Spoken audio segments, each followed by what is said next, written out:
said any way. He just brought up Tamar Braxton. That whole, he's got a hold on her trick. I haven't been sleeping well. These people have been coming over here. Oh gosh.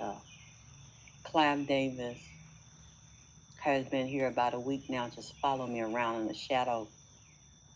I haven't been able to sleep much, and definitely didn't sleep last night. Just seeing a lot of crazy shit, a lot of wild shit. I saw people, thank you, commenting on my post.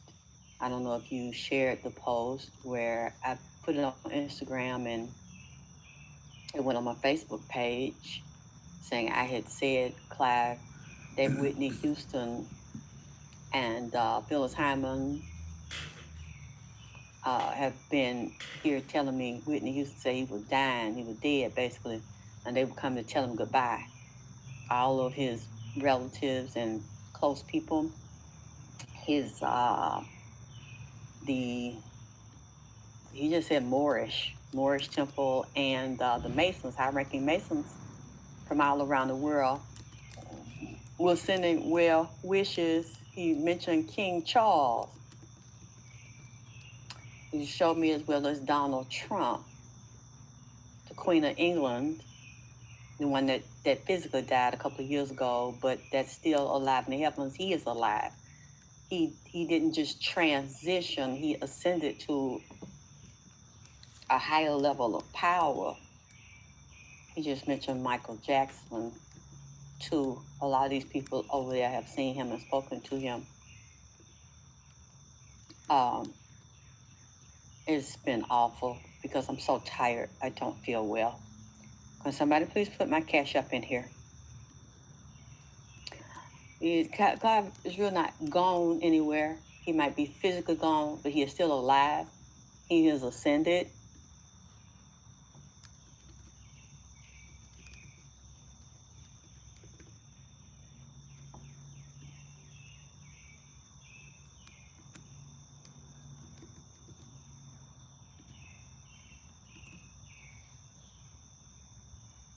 He's still ruling and running the industry. These are global industries. He had global production and recording labels.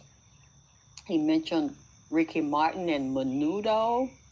Menudo was also managed by a top man producer that's Menendez brothers. The Menendez brothers killed their father and their mother.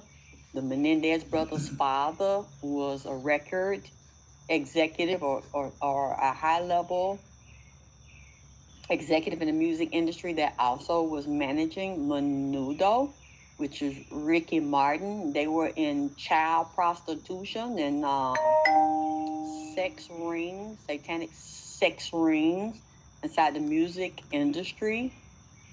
Just Clive Davis, that's what he's saying. See, because somebody put my cash up in here, thank you, baby, because as I said earlier, I'm not going to be here like I was every day and late over in the night, having fun with you. People do not donate, and so I'm not going to be here. And and I meant what I said. So I saw people asking, where are you? Yeah, but I bet you haven't donated to support me, even $5 or $10. And I'm just tired of it. I can't deal with it anymore. So I just won't be here. Find somewhere else to go, something else to do. It's too draining on my body, too taxing, and I'm just tired of giving something and people don't love and support me. So I find a group of people that do love and support me and will donate to me for the information I give and the work that I do. Y'all know that YouTube won't make me a partner. You know that YouTube always censors me, takes my videos, put me on suspension. There's no way, they censor my views. So there's no way that I can have a channel set up. If I had a channel set up and I was a member and was receiving money from YouTube, as well as getting my videos played and put up in the algorithm, it wouldn't be that difficult for me. You know that when they made me a member last year, they took it back and all the membership fees. I didn't get a dime. I didn't get any of that money. They took it all back. Y'all know what I go through, and I'm just not going to keep sacrificing myself anymore. We're going to do this for Clive, and I'm not going to be here every day. And you see, I have not been. Hey, Nelda, I love you. Thank you, everybody that does love me and does support me, but I can't do this anymore. And it's just too much on my body. I haven't slept. He was like a dark shadow just following me around the house. I knew it had to be him, or somebody associated with him, because I don't get that all the time. Yes, I get a lot of psychic attacks. A lot of people don't like me, try to kill me, do voodoo against me. I know about all of it. You think I don't know? I know. I see it all, I hear it all. But that shadow followed me around, and he asked me to do it. I told Clive I would do it. And, yeah, whoever, get the fuck out of my life. I'm dealing with this today. I'm not in the mood. Y'all, let me know if somebody's in here tormenting or saying some smart shit. Hey, Redbone, hey, everybody. Let me know so I can get them out of here quickly. I'm not in the mood for it. I tossed and turned. I really didn't. Yeah, Martell, I've said a lot of times when people are getting ready to leave. Just like I said, Gladys Knight, and I think she's still touring with Patti LaBelle and the rest of them, but she has a dementia problem and cancer. They're saying they cleared up the cancer, it's not there, but I'm still seeing it. And her husband has got a hold on her, tricking her, taking her money, draining her, and her son is dirty as hell. Just Clive said that. Clive said Fantasia. They got some shit on her. Her husband is a plant. Her husband is hustling her. Her husband is her handler. And for love and to be with her, they got an agreement, understand. He takes her goddamn money. He is using her. I didn't want to say that, but I'm going to say it now because, and I'm willing to be wrong about everything I'm fucking saying to y'all. Y'all can prove me wrong. That's fine with me. But what I believe, I'm feeling and hearing, I'm going to say it anyway. He just brought up Tamar Braxton. That whole Braxton family, starting with the daddy, it's a lot of dysfunction in the house. That's what led to the breakup of that family. I think they admitted that before, but to drive a wedge in between them and Tamar, I don't know what you mean, Tamar Braxton is under some type of attack, psychic attack. They mentioned some type of drug use. I'm not saying that she go out and smoke crack and then like that. I don't see that. I don't see she out in the street doing drugs. That's not what I'm saying. I'm saying they done put something on her and make her like she seem like she crazy. She's not crazy. I'm not saying that. I'm saying they put something on her. They do it to different people to discredit them or make it look like their behavior is erratic. People turn on them. People come to them that do shit to them or set them up.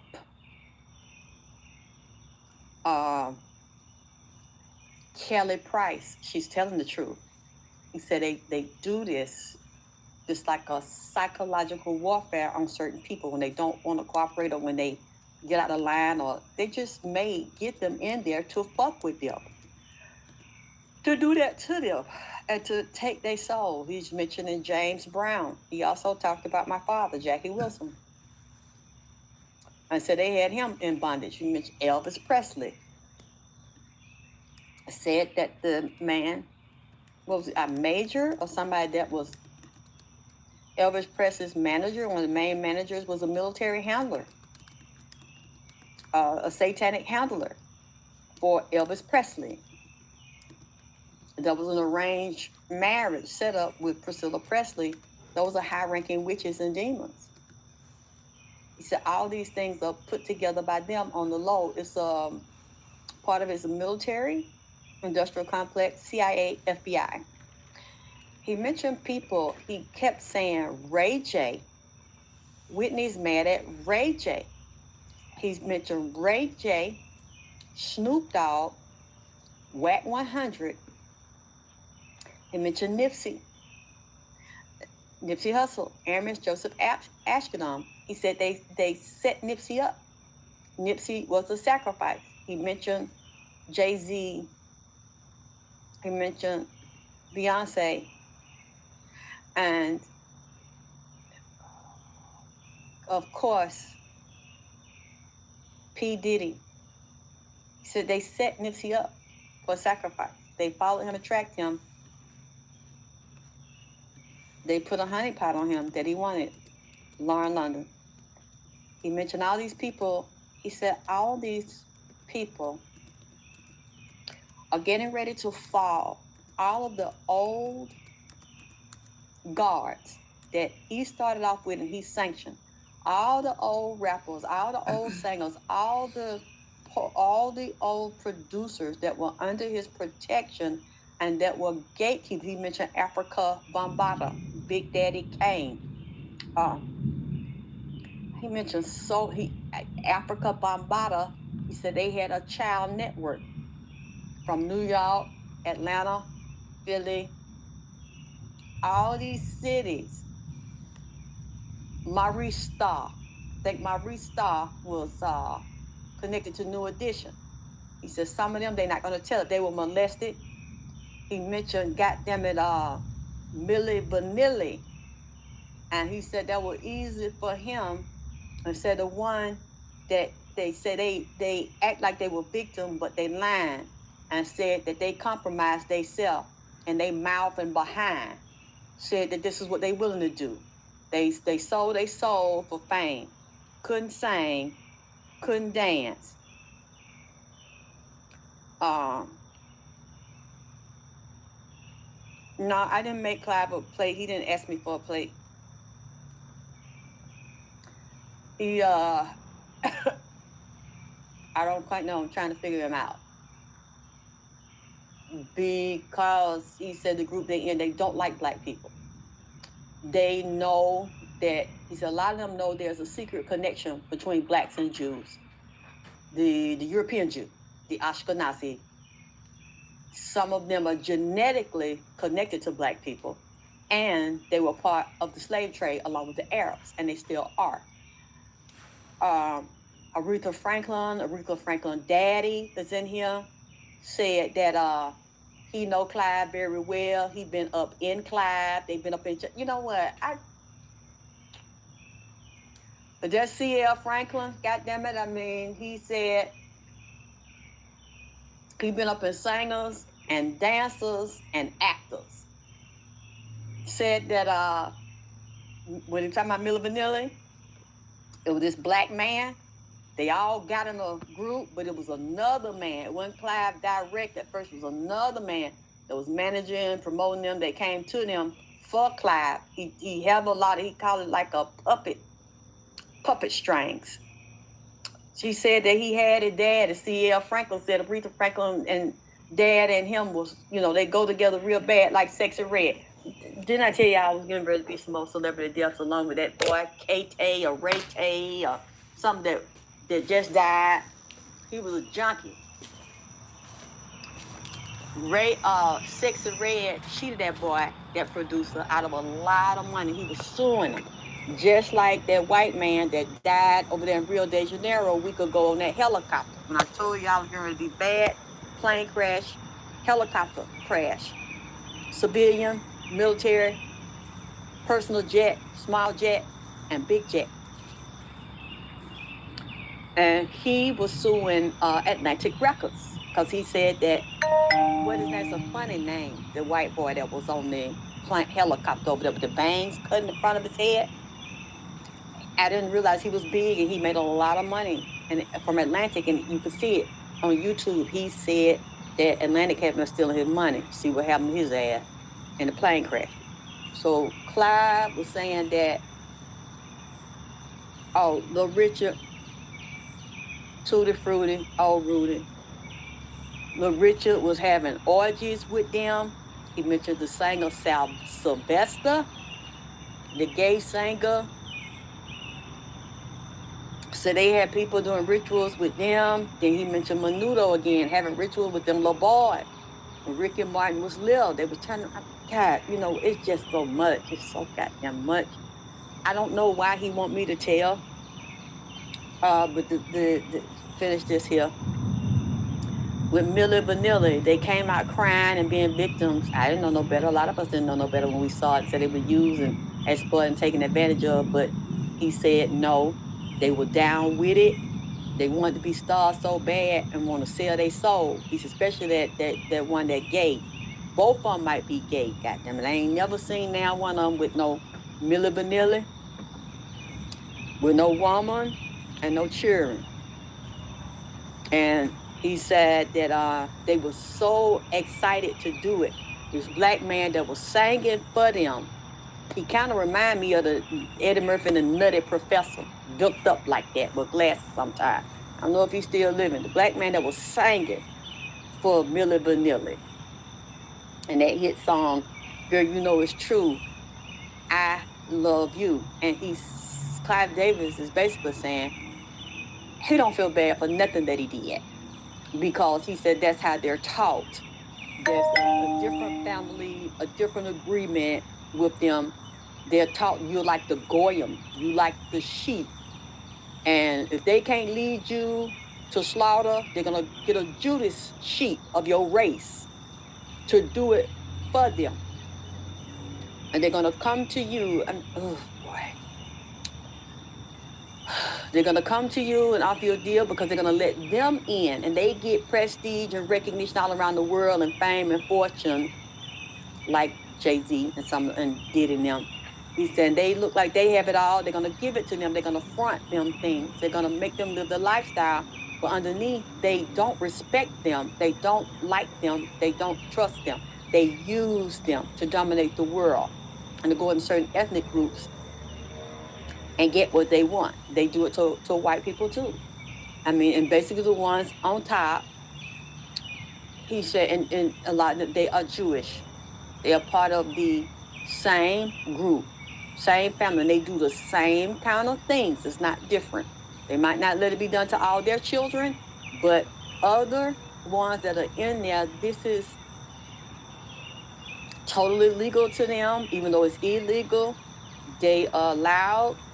They have their groups, he say. They have their parties with children. They have sexual relationships with children. He said a lot of them prefer boys. And this is allowed for them to be homosexual, bisexual. It's not a sin in their religion. They love and accept everybody. But undercover, they high-ranking people in those agencies. Whether you are an agent, a manager, a producer, if you high-ranking, you get invited to the private parties. You get offers for anything that you want in the world. And the only way you're going to get in there is that you are part of their bloodline. You are a family member, and even if you're not raped or if nothing, you weren't passed around, you're going to have to participate in it to be merged with the family and to be trusted. You have a different rule group. You have a different set of rules that don't apply to what they call the goyim, the regular people, the sheep that are beneath them. And even if they bring you in, everybody gonna know you're a token member. You're not inside the family like the mafia. He said this is ran by Italian mafia, Jewish mafia. And they have subsidiaries in every city, state in the United States and beyond. He said we have so many black men in Africa that lay up with men. And we have secret, very powerful occult societies in these different African religious groups that bring in certain celebrities and their different sects, their different cults of them. He say a lot of this stuff is getting ready to come down now because I was holding the balance. I was the gatekeeper. The Cloud's almost 100 years old. And he said he was taught this way, to trick, to scam, to cheat, to lie. It is not a sin. And they religious group, they deep satanic group, they have roots all over the world and everything you wouldn't even think of. They get rewarded. The more they steal, the more they cheat, the more they lie, and then they have to kill and take your soul. If you are not considered a family member through religion, he just mentioned Sammy Davis Jr., and Anton LaVey and Frank Sinatra. He said, we are everywhere, and we still are everywhere. If we accept you, you're told that's family, that person off limit, don't touch them. If they accept you and they bring you in a group like a gatekeeper, like Jay-Z, people like this, they're told, no, you're not family. You'll never be family unless, like Obama, maybe Jay-Z and Beyonce, if they can do a DNA, they already do the genealogical background on you. If there's a relative anywhere in there, any group, he just mentioned George Washington, Adam Weishaupt, that set up the New World Order, and that became, they say, the first president. But then you have to go to the Moorish presidents, the black president. Some of those were also a part of the order through the bloodline. Sally Hemings, he said some of her offsprings, they move them in political power, and they'll say, yeah, this person just a nigga, this person black. But then they know, use that person is half black, or that person have a mama, a father, a relative that's connected to, it just showed me one of the, Dick Cheney. Was he a Secretary of War, Defense, something? It just showed me him. Madonna. People like this, if they bring them up there, they are considered royalty because their ancestors are royalty. They bring them in and they honor them. But he said, I was holding the balance because I have all the secrets. I was one of the top key players, like a king, like a god. They bow to me, they get on their knees, they kiss my ring. They come to me like the Pope. He said they would have these secret society ceremonies and balls. And there are black people, he said a lot of black people that he took in under his wing like his godchildren. And they have to pay him to get into that arena. It's business. You have to give them a cut of your money. He said this is he said, you want to go there, this space age pimping. This is a higher level of pimping. It's business. We regulate stocks, bonds, insurance policies. This is basically organized racketeering. He said, and the record industry is legal racketeering. And what is not legal, we have people in every area of this: accountants, lawyers, doctors, agents, managers. He said we control sports too. We run sports. We control every arena, and a lot of it is tied to organized, all of it, organized crime, but organized black book prostitution and sex trafficking, child sex trafficking, he said, and meat. We have kosher, so everything we eat is kosher and clean. But we make agreements. He said, he just mentioned Tyson food, Tyson chicken. Don't fuck with it. Because for him to say that, he mentioned Purdue. He said these corporations, they have to bow down to us. They have to take the sexual oath, the contract oath, and the pimping oath. They have to give us a cut every month. We got the FDA regulated, but we know they don't because we run that too. He said vampirism, vampire. We have some people disposed of that way where they ground up into sausage and different meat, and they have a certain amount of disease, he said, because they have to control and kill the goyim.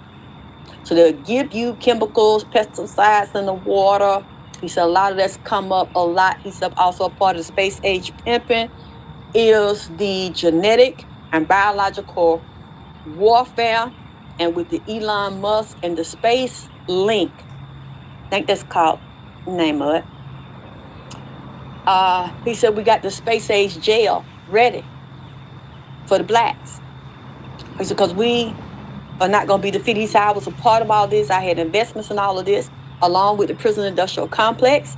When we had this secret meeting, he said, let me get it straight. That's what he told me. He said, I don't control anything.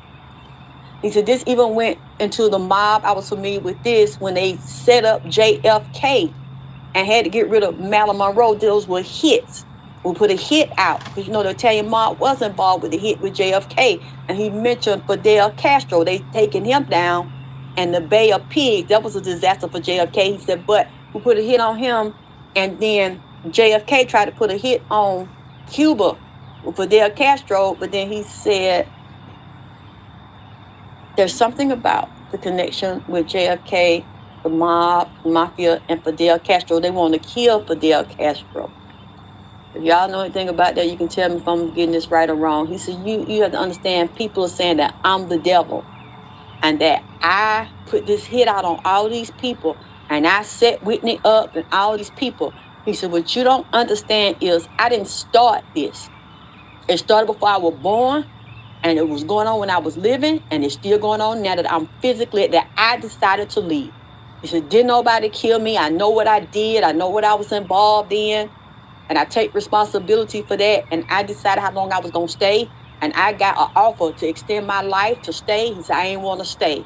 Not in the physical. I want to go up into the higher realm to be with my God, Satan. I want to be there. Then he said, he said, but I have to take orders too. People are above me because I was born after this has already been set up. And my family already knows about this. And you see, he keep it being a secret because you don't know how much money he's worth. And then his family and all the organizations they connect, they're going to be taken care of for life. He said, I had to go by these rules. I didn't want to be like this. I was put in this. I was born into this. Because you notice you never hear anything about Clive Davis' mama, daddy, or any other family or seen pictures or none of that shit.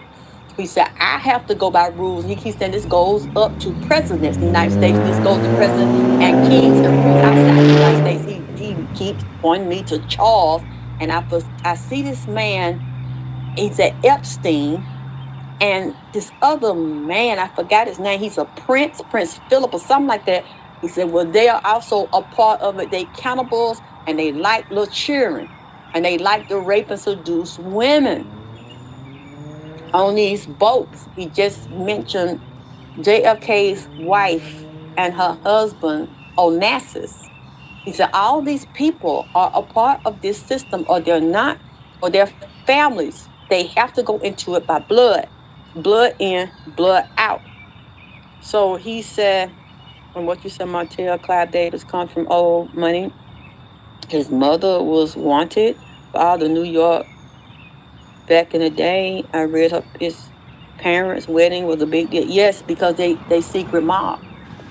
He said, so when he said about Whitney, I really saw her as a daughter, and I wanted to have her under my wing like a father. He said, but a part of me had to keep my distance from her. I couldn't really love her or get close to her, even though I did admire her, respect her, and Aretha and Dionne Warwick. He said, but sometimes, I couldn't control Dionne Warwick because she lay up with women, where I don't want to, Clive. Oh, boy. Like I said, you know what? I might not be hearing the spirit correctly, the soul, because he's very, very deep, very wise, very intelligent. I got to respect this motherfucker pimping now. I'm not finna get up here like everybody else doing. He a devil, he a backstab. Be like, we already, okay, we know that. Okay? We said that. What the fuck they gonna do for me? Not a goddamn thing. I'm trying to, the man wanna talk, goddamn it now. Martell, I don't know if goddamn it, Dionne Warwick go both ways, or she a lesbian. I don't know if she have been married, had any children. Y'all could let me know. I mean, that don't mean shit, but he said, she eat pussy so much, I had to try to keep a hold. I couldn't hardly control Dionne. He said, but I could kind of handle. He said, well, Whitney and her mama. He said, Whitney mama, something else, a cusser too.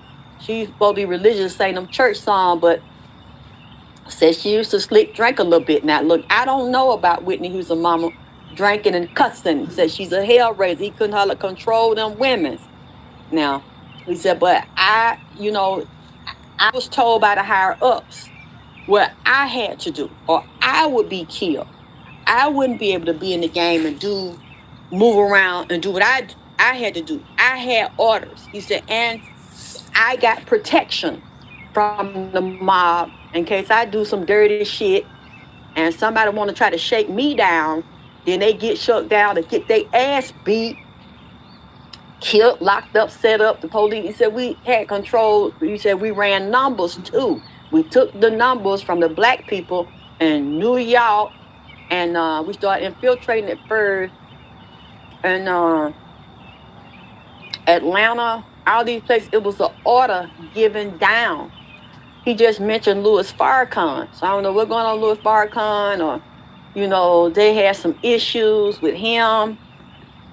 But he said Muammar Gaddafi. Louis Farrakhan and Muammar Gaddafi. Now, I don't know now what kind of problem they had. He said they had to have some secret meeting on them and warn them in New York City. So they knew about the setup with Muammar Gaddafi and said Hugo Chavez. Said it's something going on over there with Hugo Chavez. You know, I mentioned him before in the world leaders, and Fidel Castro. So that means it's Cuba and what they mentioned Argentina. And I also know they're racist as hell over there. Colombia and what country is Hugo Chavez? Was he over? Because he said Bush, when he spoke in front of the United Nations, said he smelled brimstone because Bush is the devil. When Hugo Chavez spoke, that's what he said. He could smell it. Because said they was the devil. They set Hugo Chavez, Venezuela, and they oppressed and dirty the black people over there too. And a lot of them sick over there with the virus and hungry and fighting over there. And they mess with them boys. Hugo Chavez said it's a major black market, boy sex trafficking trade that come from the U.S. mess with them boys. And Clive said, you know, this has always gone on, made a lot of money with child porn and dog web. He said, it's not what I did. I did not start this shit. He's like, yeah, I was in it. I'm not going to lie. I love men. He said, I really love black men. Up in, you know what? He says, black men, some of them are my best lovers. He said, men of color. Now, Clive Davis came out and said he loved men, goddammit. He said he been bisexual for a long goddammit time. And so, you know, at least I can respect him for that, because he wrote a book about his lovers. He said, look, it doesn't matter what people think or say. You know, I wasn't worried about what people think or say. He said, because my family loved me. And my family, you can see him talking about it. He said, my family knew. He said, I was in love with women. I've been married to women. I have children. He said, but I love men. He said, I've been in, I think he said later he married a man. And he said, my family know. I told them, and they love me and accept me. So I don't care what the world might think, because my family always have known who I am and accept, you know, nothing I could say about that shit. At least he ain't around here lying like everybody else. He said, but, oh God, him and Lil Richard, that they were fucked, you know what? He said, almost all these rappers, he mentioned ASAP with Rihanna. Now,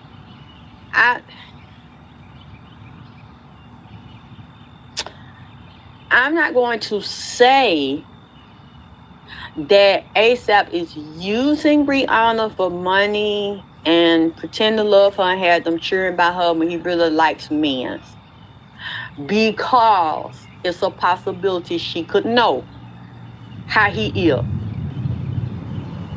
They both could be freaks and do role play. For some reason, she wanted him. Okay.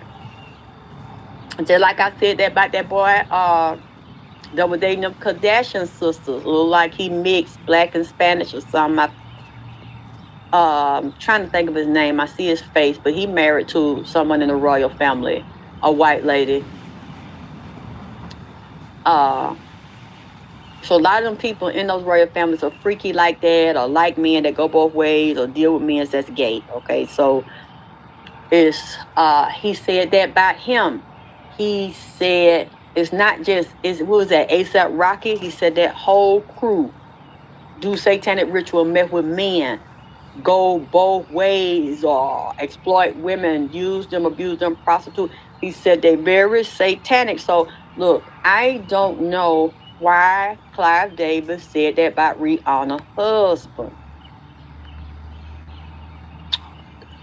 Well, how he just said husbandman, husband slash wife. You know what? I don't know what I'm saying, okay? I don't know. I don't know why Clive Davis want to say that. So it's a part of the brotherhood, brotherly love. They're gonna kind of laugh like, on one side of his mouth, like he kind of smirking like, yeah, brotherly love, and said that a lot of these men that's in the industry and that's artists and rappers, producers, they are all a part of the brotherhood. They get down, and they know. He's a lot of them been wanting to do it, and they hold it back, so they get high and get on drugs so they can not take responsibility for it or not think about it, and just let they guard down about religion and family and community, what's right, what's wrong. They just let themselves be free and wear high heel shoes and twist around. Some of these people, you wouldn't think these men, be it fat and shit or might be skinny, you wouldn't think it. They dress up like women's and wear high heel shoes and be in hey Jacretia, be in there, and nobody says anything. Nobody judges them. Just like D'Angelo was saying, they had him in there, top executive at this party or at this restaurant. Then they started focusing on his ass and focusing, around the crack his ass. So he started feeling some heat around their ass because they were staring so hard at his ass. And D'Angelo said he didn't want to play that. And so they got him another way. He became alcoholic and on drugs. Drove a wedge between him and Angie Stone. So he started saying, all these rappers that you wouldn't believe done been with men. He said they actually like it. He said, I done been with some of them. He said, I admit, this is what I was told to do. Like they had insurance salesmen. They used to have white insurance salesmen come through the projects and sell insurance. They didn't have black insurance salesmen do it. They were very racist and would jack up the policies or go to black people that own houses. And when they get older, they take the house and they take the money. He said, this is what we do. That's why we control the world. He said, you got to have some dirt on somebody because these hoes ain't loyal. Start laughing like that rap said, these hoes ain't loyal. He said, you try to be nice to people, you give them an inch, they take them out. I agree with him on that shit. When you're nice and you have a high vibration, you consider used and abused and think they can fuck over you. He said, so we made sure we handcuff motherfuckers to us.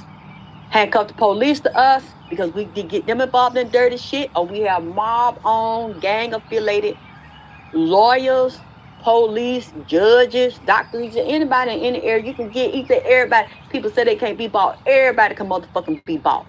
Everybody can be bought. Everybody got a motherfucking price. One way or another. I might not be able to get you in no gay sex act with me to get a deal with you or get you a contract. He said because a lot of the contracts are sexual. He says either that or somebody got a hard love story. They don't like themselves. A lot of black people don't like themselves and don't have no self-respect because they come from poverty and the whole world treat them like they ain't shit and they're not seen and they're invisible and discriminated. Everybody got a dream. Everybody want to be on Broadway. Everybody want to sing and dance. And, he talking, like he always talk. I'm being animated, but he talking like he always talk. But he's still saying it in a way. He's very dramatic, very deep, very philosophical, very intelligent man. I got the ear to him. Because all these people call him a devil and all that, but he clearly was slick enough, smart enough, had connections enough to deceive the whole fucking world. And then when you could see and say he was a devil, like Don King. I don't know where Don King at, but he brought Don King up. I don't know what Don King doing, but it's similar to the shit. He said they have people control boxing and everything that you could think of. And if it's a black person, he said, what you have to realize is, Alexyss. Yes, sir. A lot of black people don't like themselves, don't respect themselves, and the world don't respect them. They can't get nowhere because they have no money, no respect, and no power. Speaking of that, he just mentioned Lil' Kim, and last night, God damn it, bothered. He mentioned Mary J. Blige. He should be able to got her. Puff got her. He said, he used the word, and I'm not saying this about her, mule. M-U-L-E. He said she's a mule. Puffy got her like that and set her up because he didn't want to let her go. Now, I don't know if something ever happened with them sexual or something, but I think Mary J had a crush on him or wanted him or something. I don't know why, because they said a man dick real little. And somebody, I guess maybe Puffy has a way with him too. Being very charming and being nice, and then being sadistic and brutal. And he usually like women that have been through a lot, projects, been abused and hard luck. Said he got her jammed up and got some kind of tapes on her. He said like Beyonce, all of them, they got tapes on all of them. But one thing he did say, he said, you think that people think that her husband, Jay-Z, is vicious.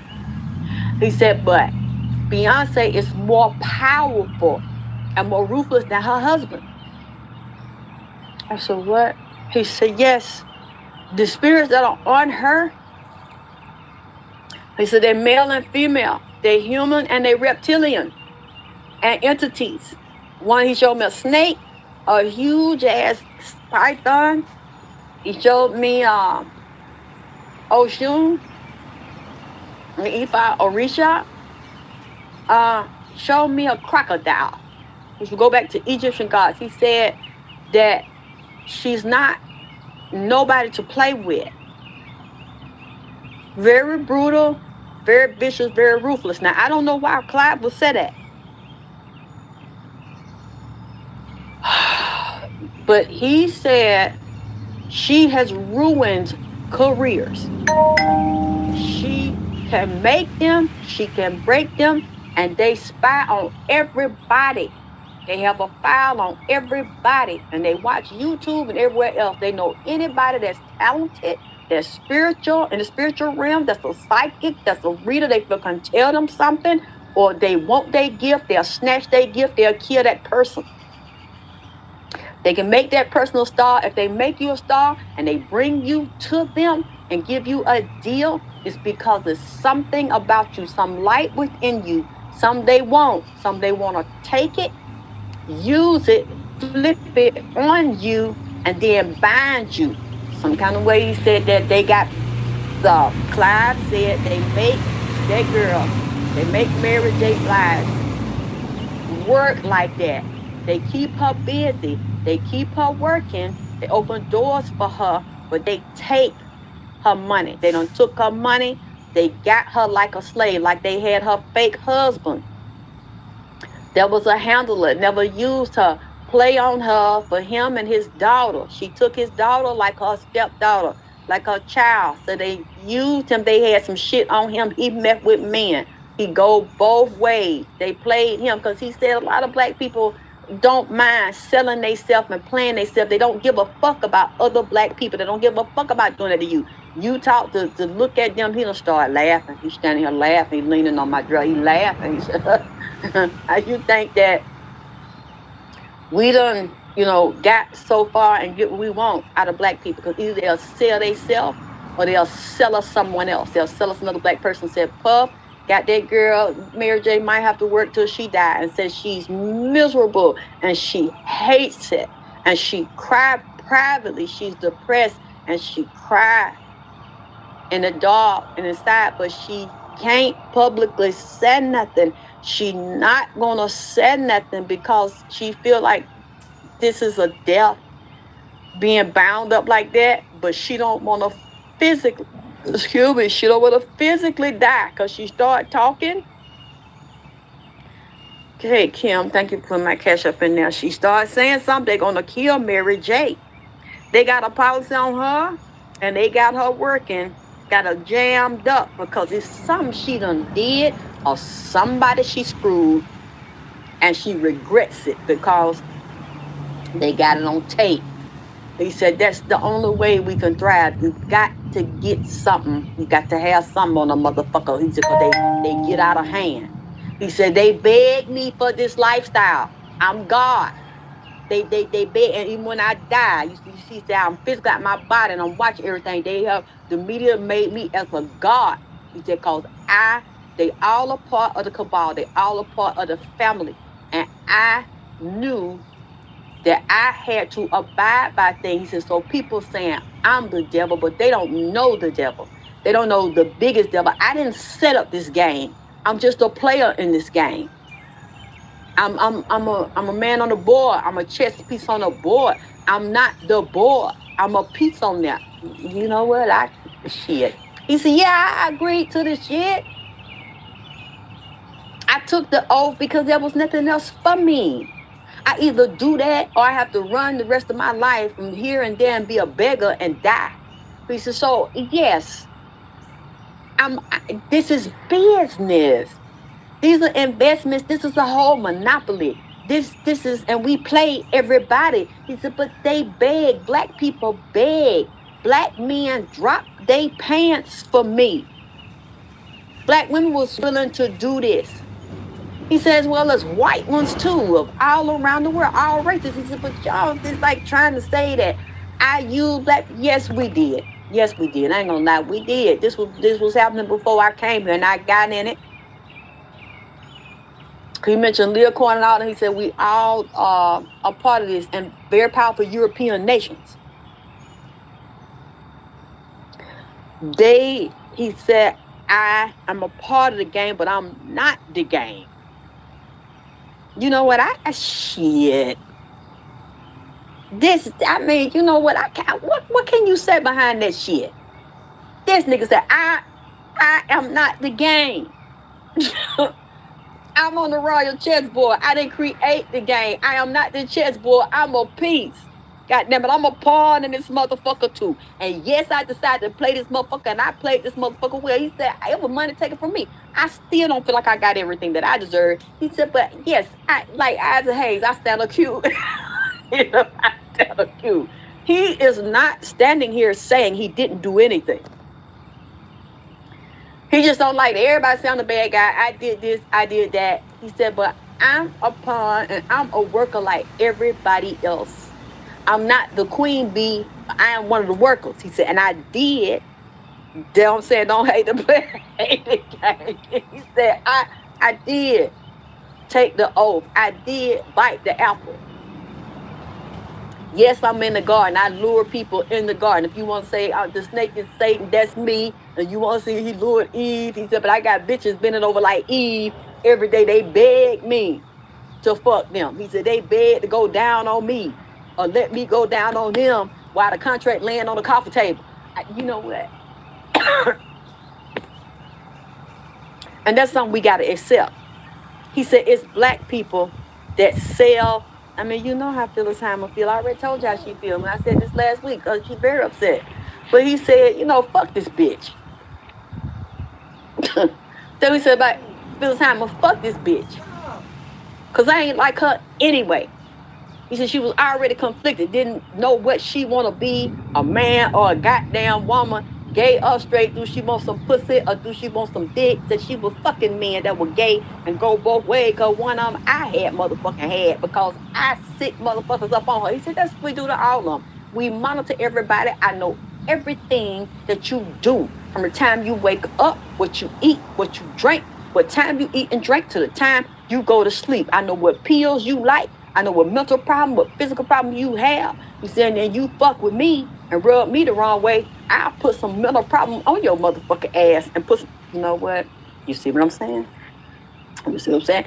He said, because these people you know, they want this from me. They know I'm God. They know I have the power, or someone else in the industry has the power. He said, and to become who I was and to bow down, I had to do this on the low. He keep mentioning Don King. So I wanted it, Don King, no Clive Davis. Can y'all tell me some of this? Or it was some they probably did. He said, I know everybody that's here well.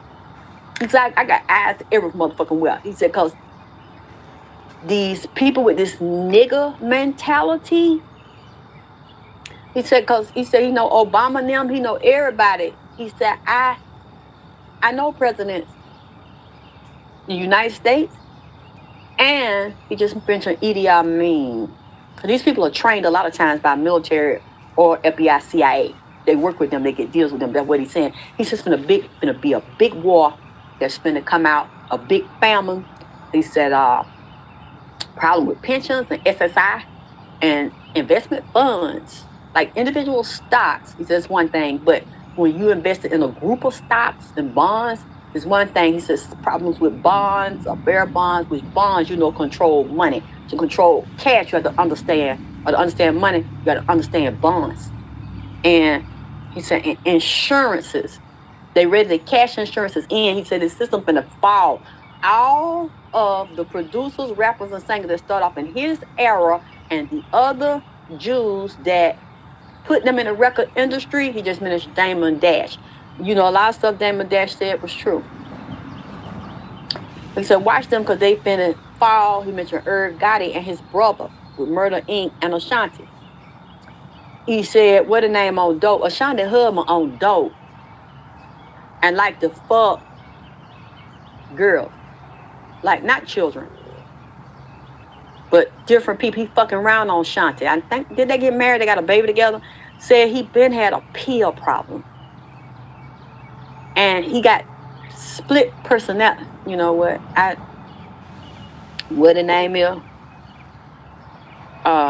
He said, but Damon Dash was in it too. And maybe he trying to do the right thing, you know, the past few years and separate himself, or they tried, you know, Jay-Z tried to destroy him.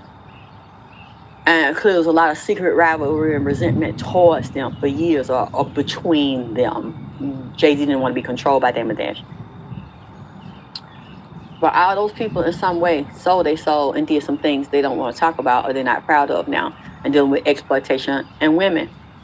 Foxy Brown, he just brought up Foxy Brown. Emil, I think that's her name, Emil, the girl used to rap with Jay-Z, and he dropped all of them.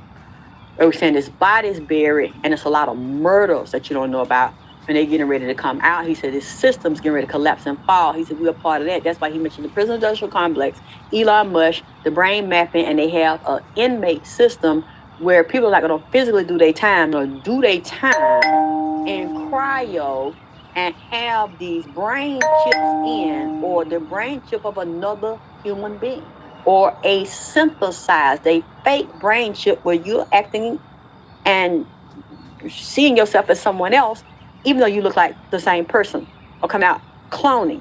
He said, this is right now. This is going to go right now, and it's around different wars around the world and in African countries. He just mentioned Ukraine and Russia and Putin, along with Trump, and saying something about Trump again being a puppet, being controlled by those families.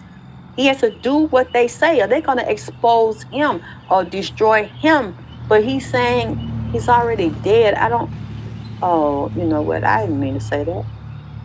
I don't know why Clive Davis is saying that. He said, we control these people. He said, I know him. So, I mean, if y'all can find anything with them connected, Clive Davis and Trump, I mean, because a lot of people you see or that they know, you ain't going to see nothing in public. You ain't going to see no picture with them together. He said, I already know how that's going to end. Oh, boy. And he mentioned the JFK again. So, y'all see how I keep saying it, and now these other people come here saying it. There's a deep connection between Trump and JFK. And Trump is very obsessed with JFK and all the Illuminati files and the UFO files. Say, no, that they didn't. No, that's Clive, can you tell me something about Aaliyah? He said he loved her. Beautiful girl, beautiful spirit, beautiful voice. He said, but what he said, you exchange. Sometimes you have to exchange for one thing for another. He said, I didn't do it. He said, I know who did. I know the play because I was asked, and there were other executives that made decisions. He said, I wasn't directly involved in that. Now, who can y'all tell me who Aaliyah was under? No, they didn't. That's what he's saying. They didn't all. I don't know.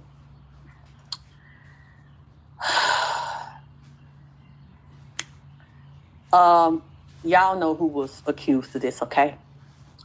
There was a female who would do anything out of jealousy and rage and wanted to be on the top, the queen, wanted to be the queen bee over all of them.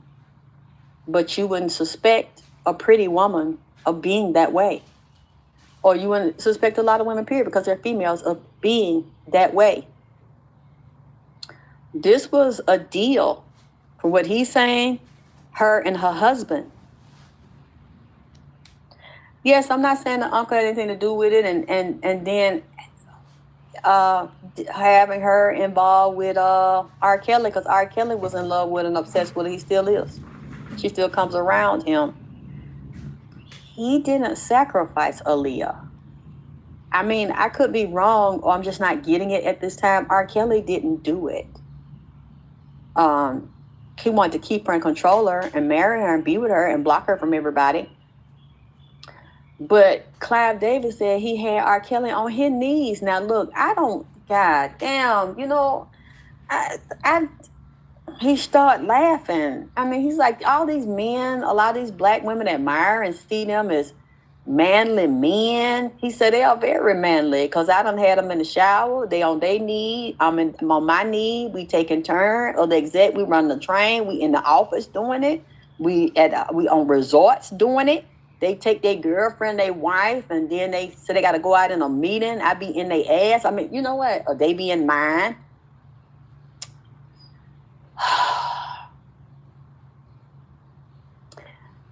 He is saying, you're saying Aaliyah was under Black Ground Records, which was a label founded by her uncle. Okay, but who was her uncle under, or who was under him or in his behind? See, what Clive is saying is that he knows every play before it goes down. He's like, I wasn't in it. So if y'all can prove he was in it, you can let me know. But right now, Clive is saying he wasn't in it. So can y'all tell me? You said, okay, Bobby. Thank you, Bobby. You said Virgin Records. Before that, it was Atlantic, then Jive. Okay, but was Aaliyah under Clive? Because y'all just said no, she was under her uncle. But what I'm trying to tell you, what other record label she was working with, or tell me this.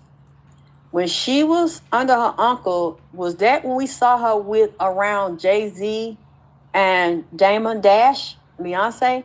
She was affiliated with them, right? When she around them and Timbaland, Magoo, and all of them? Okay, that should tell you what I just said he said. See, you don't, just because an artist is, oh, I just heard something pop real loud in my house. I don't know what that was. Like something hit my window or something. Just because an artist is killed and they under one label, you can't always say a powerful producer from another label did that to them. They all know each other. It's a very small family. That record label is a very small family, along with law enforcement, stocks, bonds, Wall Street, crime, police. They all tie together. That's a lot of power, all tied together, along with the mob. I don't know. At this time, Clive saying he didn't do it. Okay, he knows about it. He heard about it. Okay, now I think Clive was affiliated with Jive, but was she under him at the time, under Atlantic, through Atlantic and Jive? Did she directly work with Clive Davis? Was she under him? Because he said, I did not do that. I didn't order that hit.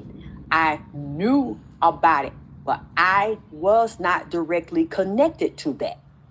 You said Oliver Tree, the famous, I know about Oliver Tree. So, Bobby, if y'all can tell me, because he's denying it. He said, I knew that it was going down, but I had no power to get in that or control that. He said, there are different groups. There's a large group and there's an umbrella. Under the umbrella is different branches. He said, I didn't order that hit. I didn't know. He said, did Clive have anything to do with Pimp C? I don't know yet, Kim. Don't know. Y'all want that? You have to hit my cash app, make it clap, because it's so much. It's so, this man 94 in this realm. But the spirits on him are much older. He knows everything about everything. Anybody about anybody. And he just telling so much good shit. I woke up a few hours ago. I said, goddamn, really, Clyde? Start telling me. And he said that group, there was a king and queen in the music industry, and I think you know what I'm talking about. He said the woman wanted her power, her sensuality, her light, her energy, or to be perceived as light. I think they had similar energies when they started out, but she considered Aaliyah a threat. And it couldn't be both of them in the same space. It's how this world makes it. It could be only one winner. It could be only one Miss America. You might have a Miss America runner-up or something, or superstar. They make it be only one. Yep, Bobby, we're starting to see through that, because it's very, very devilish. It's a mixture of dark and light. And Nipsey's sitting there, and he's listening to Clyde, and they've been talking because Nipsey was a victim. He said he knew Nipsey. He said, I admired that young man. That was a very powerful, very strong young man in the community. He said, but with him deciding to change his life and become light in the midst of so many wolves and demons and predators, there is no way he was going to survive. He said, and that was against the higher level of government. They could not have another black messiah. They said they knew that's what he wanted to be. So they sent the people he admired and looked up to have him in their management team, their production, their companies, and a woman to bring him down. He said, oh, he climbed with the one on. And yep, that Rihanna song, Umbrella, baby, that's how it is. That umbrella. Remember, he said, good girl gone bad, turn her out. Rihanna turned Rihanna out. There's no way you can be a millionaire, all these levels, unless you have taken the oath and you have been sanctioned by the queens and the kings. I don't know why he keeps going to the Queen and King of England, and he said the Pope. They secretly, these societies have to honor you as you get higher up, where you become a brand and you become a superstar, and they're gonna always have a hold on you. You're gonna be enslaved. You can't say what you want to say. You can't do what you want to do. You can't screw who you want to screw. You can't go where you want to go. And he said, like, Bobby did not, okay, but briefly, I guess, you know what I'm saying? I'm saying to you what happened. He said she was sacrificed and another woman took her energy and took her soul. Okay, he just said Nicki Minaj right now. Nicki Minaj is fighting for her life. He said Nicki Minaj need to be careful because they trying to off Nicki Minaj. The same king and queen I'm talking about, they got it out for her. Want her dead. That's one reason why she was talking to Trump and getting close to him. Because she, you know, Nicki Minaj is being harassed and being stalked. I don't know. That's what Clive is saying. He said they were going to kill Nicki Minaj, put a hit on her, and they got somebody that's a psych patient fucking with Rihanna, but it's tied to ASAP Rocky. He said A daddy name said her husband just wants some money. He don't really want them children. The children are powerful heirs to protect him. She might know who she fucking with, but we don't know who she fucking with, who she married to, because her husband is a crocodile or an alligator. He'll take her like you take an animal or any human being, like you finna swim across a river or some water where they at. I think it's the river. And so you, the water still. You fuck with them or they waiting for you. You don't know you pray. All of a sudden you go down. They're going to spin you and drown your motherfucking ass. Or hold your throat down and destroy you. Said that her husband is like a messy female. He don't start laughing again. He got one side of his mouth cocked. You know, like, because you know, Clyde really never showed his teeth. But and her husband are gay. Him, her husband, Michelle, mama, her husband was bisexual. They very open about this and do bisexual orgies and shit. All these people are connected together. And if Rihanna ever try to divorce him, she's gonna have to fight him. He know her secrets. She knows some of his. They got this stuff on tape. Now, I don't know if they cross-dress together or he cross-dress and wear her drawers and stuff. But she get out of line, it's going to be some shit with her and this man because he's not in love with her. He's there for money and stuff. And he said that about Nicki Minaj. They are trying to destroy Nicki Minaj. But when I say they, I'm talking about Jay and the other white lady, that real racist white lady that got pardoned by Trump, that worked with him, and she stole money, large amounts of money from the drug cartels and got away with it. She's an informant. He said, Clive Davis said, a lot of these black people get off with stuff because they are federal informants.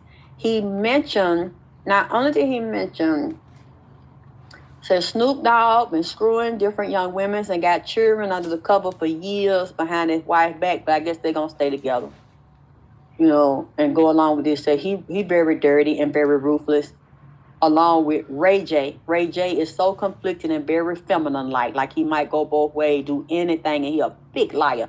He'll look dead in that camera and look you in your face and lick his mouth. I can tell the way he talk and lick his tongue right in his mouth. Ray J is a compulsive liar. He don't care about nothing and nobody, but it's a very feminine. I don't see he's very masculine at all. A liar, and he like to extort bitches. He like to get shit on people. Him and Whack 100. And then how he showed me what a name that had Nipsey shot, put the order out, the gang leader. Big U. He showed me Molly Mall, Ray J, Whack 100, and Big U. Big U is telling shit on Whack 100. Whack 100 telling shit on Big U. And they mentioned Ray J is dead in the middle of the shit. And then Nipsey just started shaking his head real hard. They are federal informants, or they police informants. They are protected by the feds and by the police. That's what Clive just told me. He said most of these rappers are informants. If they have agencies or production companies and they're big, we run them. We control them. He said Suge Knight was under our control, along with the police out there in California that protect him, that was informants and do dirty shit and clean up bodies. Make motherfuckers leak. Set them up, lie on them, and said that should go both ways, or the dominated control men were bending them over and they act. You know what? He started laughing again. He got them black shade on, a black suit, pushed his glasses up on his head. See,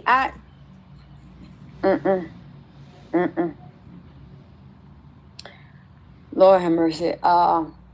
He said, all these black men y'all look up to and admire, a lot of times they're not men at all. They very feminine. They raised their mama. They resent women. They hate women. And they didn't have a father around. So they was already hustling, lying, cheating, stealing, and pimping women and abusing them, beating women. He said a lot of these people we know had drug addictions when they came in. They were serial killers. They were thieves. They like to steal from people. They like to beat on women. They like to prostitute them. And they secretly have been molested. So they are like to molest little boys. They are attracted to little boys.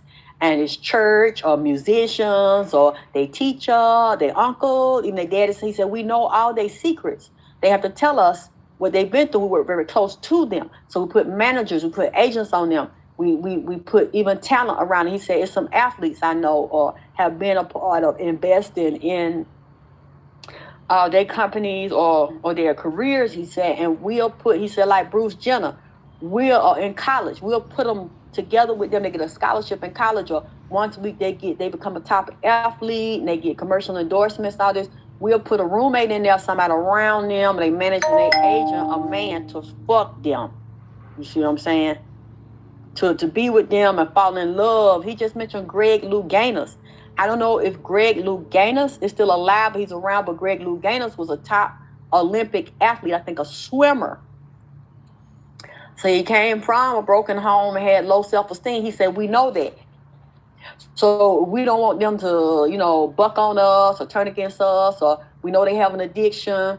We'll keep them in their addiction, or we'll get them a lover around them that fuck the shit out them and then introduce some drug or alcohol to them. And then they come to us and tell us they have a drug problem. We'll act like we don't know. So we'll exacerbate the shit and make sure we know who they doctors are, who they nurses and shit are. And we'll have somebody to get them their dose, but it don't really be their dose. It might be too low to make them go off when they feel like they're getting out of control. They don't know what's wrong with them, but we do, because we act like we don't know, and they getting their prescription. They don't know because they go by what the doctor tell them, what the pharmacist tell them. Or we'll give them an extra amount of their shit, have them go to a doctor, psychiatrist, get to talking and counselor, tell them their business, tell they love their business, they be hurt. Usually these people are very talented, are also very isolated. People don't understand them or don't really want to fuck with them. Or when they see they can't take advantage of them or some of their, or it's like a lot of users, predators are attracted to them. So they either use them and get the fuck on or get caught up, jammed up, or they ran away. People that could be good to them are ran away. So they're very lonely, they're very talented, but they don't have anybody, like a normal human relationship. And we want to keep their relationships abnormal so that we can control them. He said, yes, I am guilty of doing that. And I'm seeing people medical records. He said, we have to, because they work with us. They are the contract with us. They're our property. We have to, like a cattle or something. They get sick, we have to fix it. They can't perform. We need to know about it, whatever issue they have, so we can fix it or prescribe them medication. Remember, Alicia Keys had to sing that night with her mama. She was having a problem with her throat.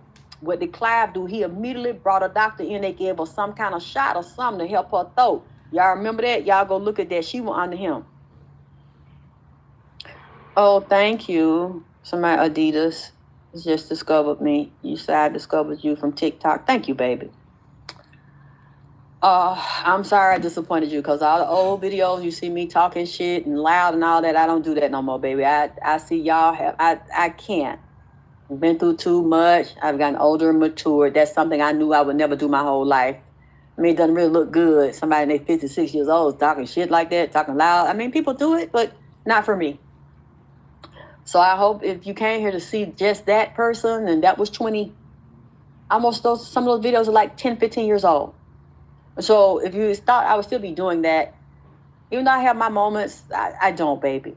That's just, I wasn't born to just be a one-trick pony. I have a lot of talents. And I hid a lot of them by being comical and doing those things. I don't regret anything I did, because anything I said, I don't regret anything I said. I was on Facebook the past few days. I knew something was going on because all these clips of me are popping up. Lex K. Tylor, Vagina Power. Don't be a coward, bitch. He like your pussy, but he don't like you. Don't be a secret bitch.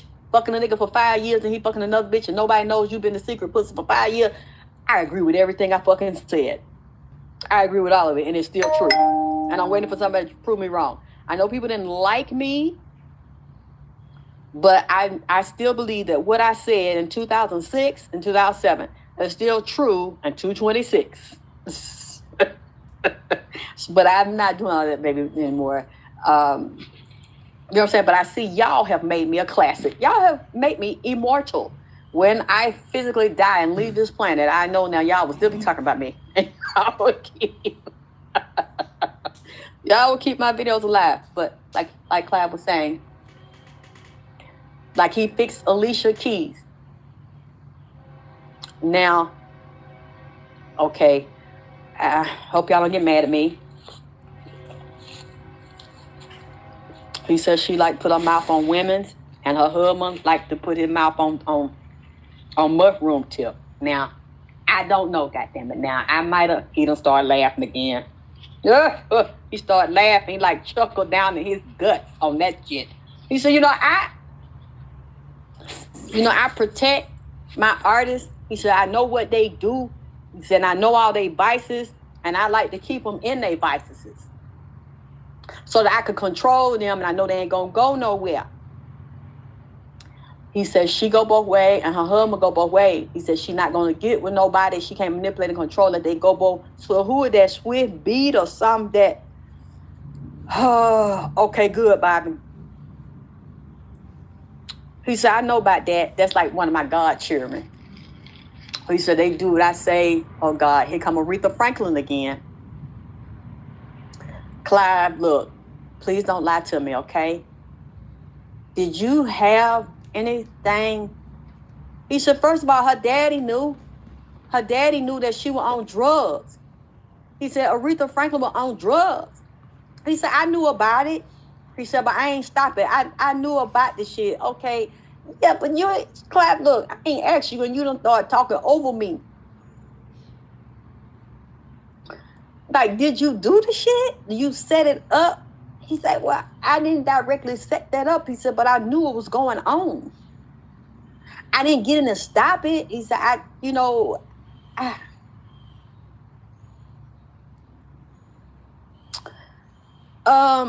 know anything about it, y'all.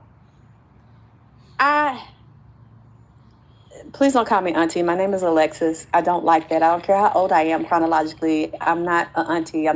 Y'all can see me that way, but I don't see myself that way. And don't call me that. I don't like that. I don't like how y'all do that to other black women either, and like diminish them and say they're old and over the hill and now they're an auntie and you think it's funny. When I see you doing it to other black women, I don't like it. And some of them go along with it and just embrace it. Like I said, you can think about me what you want to, but don't, when you're talking to me directly or you put in comments, I'm going to correct you really quickly. I don't like my name. I have a name. My name is Alexyss. If you can't call me that and you can't see me as that, a woman with a name, then just don't say anything to me at all. I can't control what you do or what you say about me anywhere else. But when you're on my channel or when you're talking to me, I'm not going to respond to that. That's not my name. Now, I'm asking, now I don't know why he brought it up, but then he brought this shit up. I did not bring Aretha Franklin up. Her daddy, C.L. Franklin, jumped in and said they was lovers. Look, I just said there was a whole group of men and they do the orgies and they was fucking down there. C.L. Aretha Franklin day at the church. Everything, men's and women's, got stuff going on down there. All the old sisters and shit was going on down. And he said that era is getting ready to come to an end. A lot of people getting ready to be exposed. He said Aretha Franklin on dope and he knew about this shit. Now, I don't know if Dionne Warwick had an addiction too, but he kind of slicked throwing her name up, or maybe it was on the low, because I'm not trying to be, people get mad at me. I don't be wanting to say that stuff, but like the people be in here saying it. So I'm just saying it's alleged. I don't know why. Yeah, Bella Blue, I don't like it either. I don't know why these spirits these people come in here and say this stuff and they be want me to tell stuff they've been holding back, because Clive David knew from Janis Joplin, all these people's secrets. He knew. Okay, Jimi Hendrix just came in here and he said they set Jimi Hendrix up. He didn't drink himself to death or kill himself. Somebody else did, and the manager took all the money. just like they did Sam Cooke and set him up. It was the management. Somebody, what he was going to say about Puffy, they are scared now because somebody might start telling stuff on Clive and Puffy, or some more secrets finna come out. And you know, Puffy ain't directly said nothing about Clive because that was his mentor. He knew not to do that because they would kill him in that cell. I don't know if he's safe to say anything now, or would he want to, because I don't know if it would benefit him, because Clive was never charged with anything. I don't know if it would benefit Puffy to say anything, but other people are, and there might be additional lawsuits behind this. I don't know if it's going to be against Clive or his estate, or people going to tell, or boys going to tell, or because that would be a mistake as well. I'm not saying that it wouldn't get coverage and people wouldn't listen, but that is really going to create a big firestorm if people start saying that and implement Diddy as well. And if you notice it, some of the people that Clive knew, some of the artists, I don't know if they were also under Clive or had distribution with Diddy or the company he helped Diddy start, like Usher and these different people. Justin Bieber, if you look at all these people, they were right up under him to be sodomized and victimized and exploited and molested. The Boys Club, the Boy Club, all these young men, and Clive, that's what he's saying. It's like inviting Puppet, like bringing a fox into the hen house, and basically this is what Clive said he used to do, travel around, look for artists, and he had a lot of affairs with black men and had them put them out in the street to look for other talent, and then they would do the same thing to these boys. He said, I did give him my playbook. I did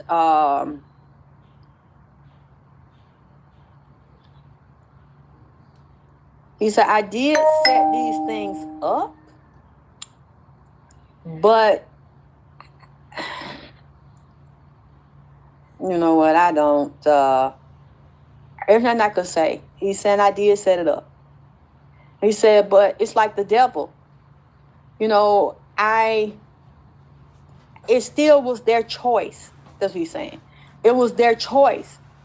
I might have coerced them. He said, I could see through people. I could read people. We do divination on everybody. He said, I already know their strengths and weaknesses, and I tell the devil when I go to a certain place to bring the most vulnerable and the most talented to me. Because I know if they're very talented and they've been suppressed in their family, in society, in their town, in their city, in their country, they know I have the ability to make them a star. All they have to do is say yes and go into my training, and they have to sign a contract. He said, but I also like them wounded because I cannot exploit them, and I can't bring them to the brotherhood and show what I've done and bring them a profit. You have to bring a profit. Just like in the mafia and the gangs. He said, yeah, like the gang where Big U, he ordered a hit on Nipsey, and I had my music people around him that do what I say, and I had Diddy there and the women that Nipsey liked, and Atlantic, which is under us. I think Leah Corn run Atlantic, and the other black gay men's that go both ways that work in there, my henchmen to do my dirty work.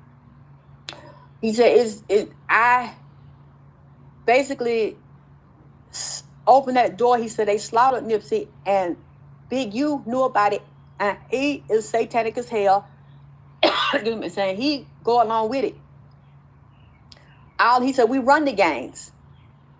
We got people inside the crib, the blood. He said every gang, and if they got people tied to music inside the gang, we run them. So he said these black men and these black women, they sell they self. All I do, I submit the temptation to them. Like that movie with Al Pacino, The Devil's Advocate. I submit the temptation, but I can only tempt them is that I play on whatever fear or whatever pain or whatever pleasure or whatever fantasies they desire to be on top of the world, to be worshipped like me. They want to be worshipped like Satan. They want to be worshipped like God. So I sense that, and wherever angle, I'll play that angle based on whatever they temptation, whatever they strength, whatever they weakness. I play on all of it, and I'm going to give it to them. I tell them I'm going to give it to them. But it's really like putting cheese in a rat trap or putting something shiny in a cage for a monkey. They go in the cage and I lock it and I got them.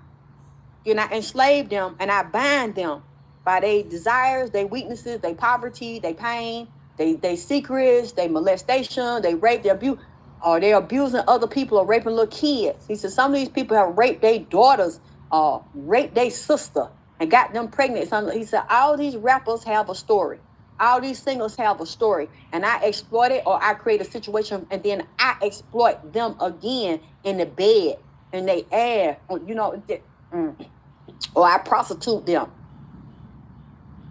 This is what he's saying. He says, so is it really me?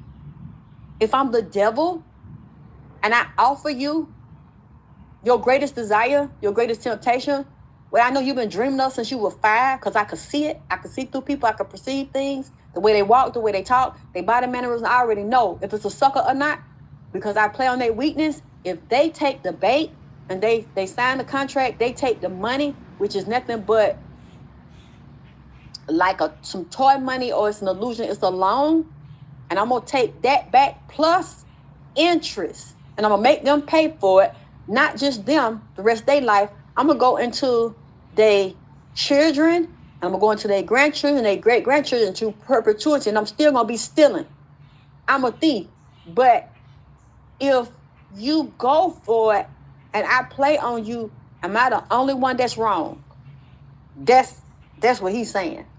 That's how they see it. If I get you, you really get yourself, because you doing something you want to do anyway, and you feel like you can't make it happen, but I can make it happen. And you see, I got the media, I got the company, I got the money, I got everything backing me that you can't do on your own. Or if you can, I'm going to squash you. If I don't want you to get through, unless I find a way for you to go through me, you have to sign either a deal, a record deal, or you're going to distribution. One way or another, we're going to get you, or we're going to let you stay at a certain level, or we're going to kill you if we don't want you at that level.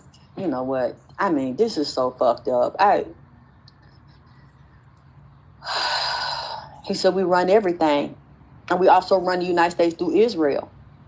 You know, with our God, our rules, you can't get around us in this world. We own this world. We run this world. And that's what he's saying. I'm getting ready to bring down. I was the balance. I was holding the light and the dark together, and I was holding the devil back. He says some of these people, I protected them. I know all their secrets. I got a dossier file on all of them, and so does the FBI, even at the airport. He said everything about them. I know, I cover, I sanction. And I had presidents to sanction. Just like Trump pardoned a lot of dirty people, and he pardoned that lady Desiree Perez with Rock Nation. He said, now some of this, since Adam physically died, some of this stuff finna just find a way to leak itself out. Some of these people I ain't protecting no more. He said a lot of this stuff where you looking at white folks and hey, white folks, you gonna see these black people you love and look up to so much, and eating at these restaurants and telling you to come to the restaurants and advertising, and you see on TV eating food or wearing certain clothes. They already knew that we had GMO and chemicals to poison you. They own people, and to sell their own people out and set them up for deals that are gonna end up in slavery and failure. You're going to see it all wasn't me. I'm not saying I ain't the devil, goddammit. Because you know through this whole read, he never said that. And he never asked for forgiveness or none of that shit.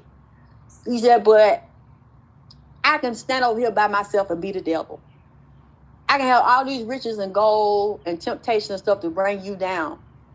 But I can't make you walk into the club where I'm at and see all the diamonds and the glitter and the fame and the fortune and bow down to me and sign a contract. He said, because there's no way. He said, nothing is for free in my world. And nothing is for free in this world. And there's no way I'm just going to let you freely sign a contract without having to pay me some kind of way. You're going to get the money back, and that's going to be a real high interest rate. So I'm going to keep you in debt. And it's going to be butts, nuts, and guts. He said, either way, it's going to be head, butts, nuts, puss, and guts. He said, and all of us going to do that shit. Thank you, Decretia. He said, yeah, but I can't exploit you unless you already feel exploited by something and somebody or circumstances or poverty in your life.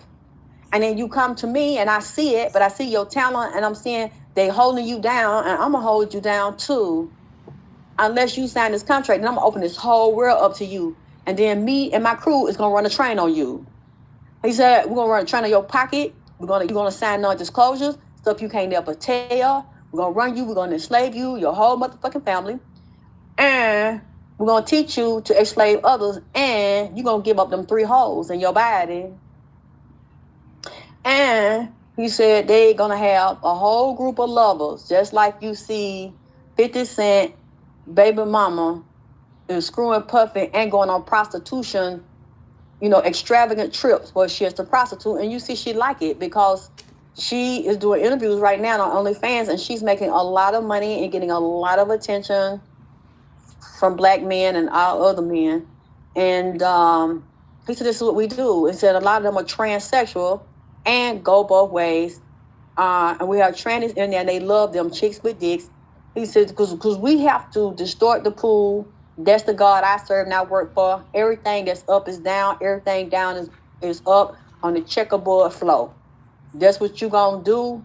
He was like, I ain't new to it. I'm true to it, but I didn't start the game. I just was a part of the game. He said, everybody get played.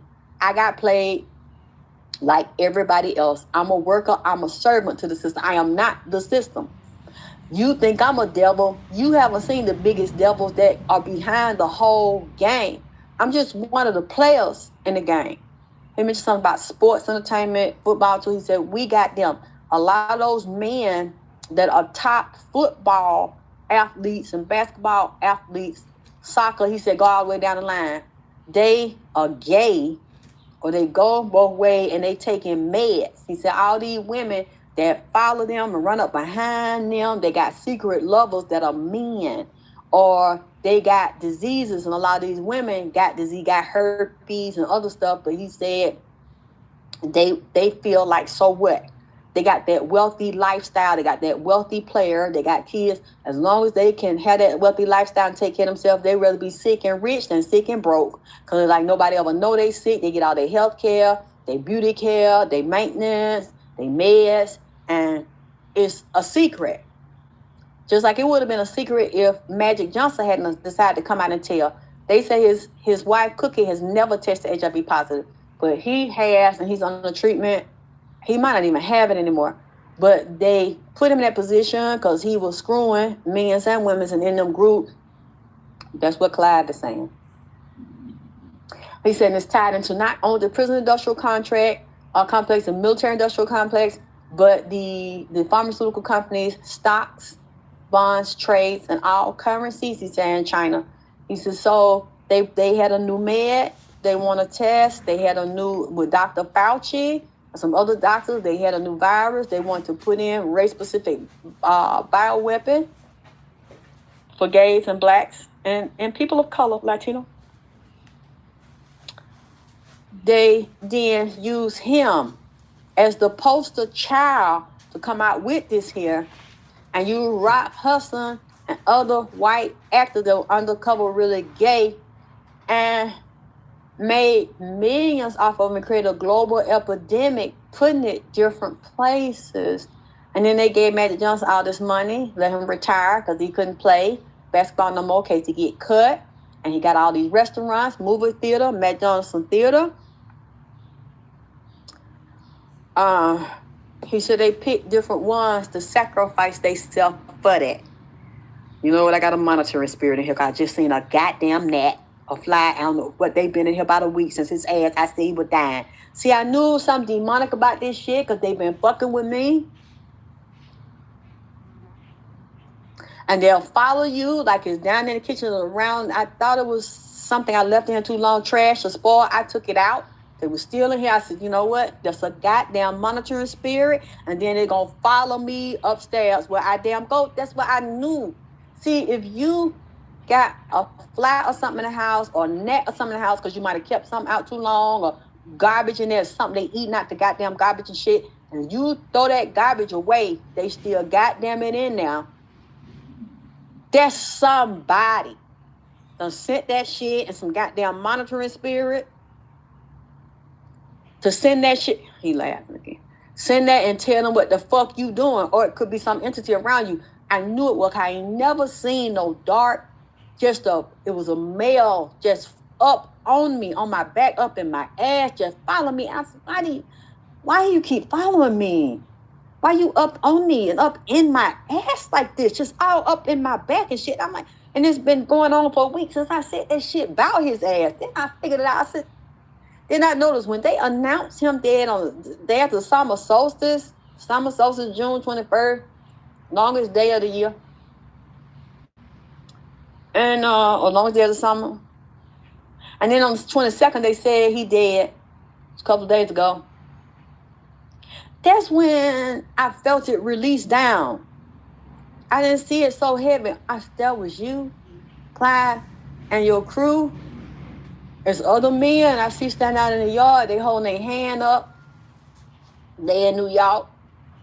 Wasn't that where he was in New York? And they talking. We're going to see careers follow. We're going to see people associated with Diddy. Because Diddy is slick saying stuff about Jay-Z already on the low. He talked to the feds and they gave him a deal. And then Diddy type of person, he's a narcissist. Most of these people are, all of them are, to be up there, they're extreme narcissists. They had to sell somebody out to get what they want, they're going to fucking do it.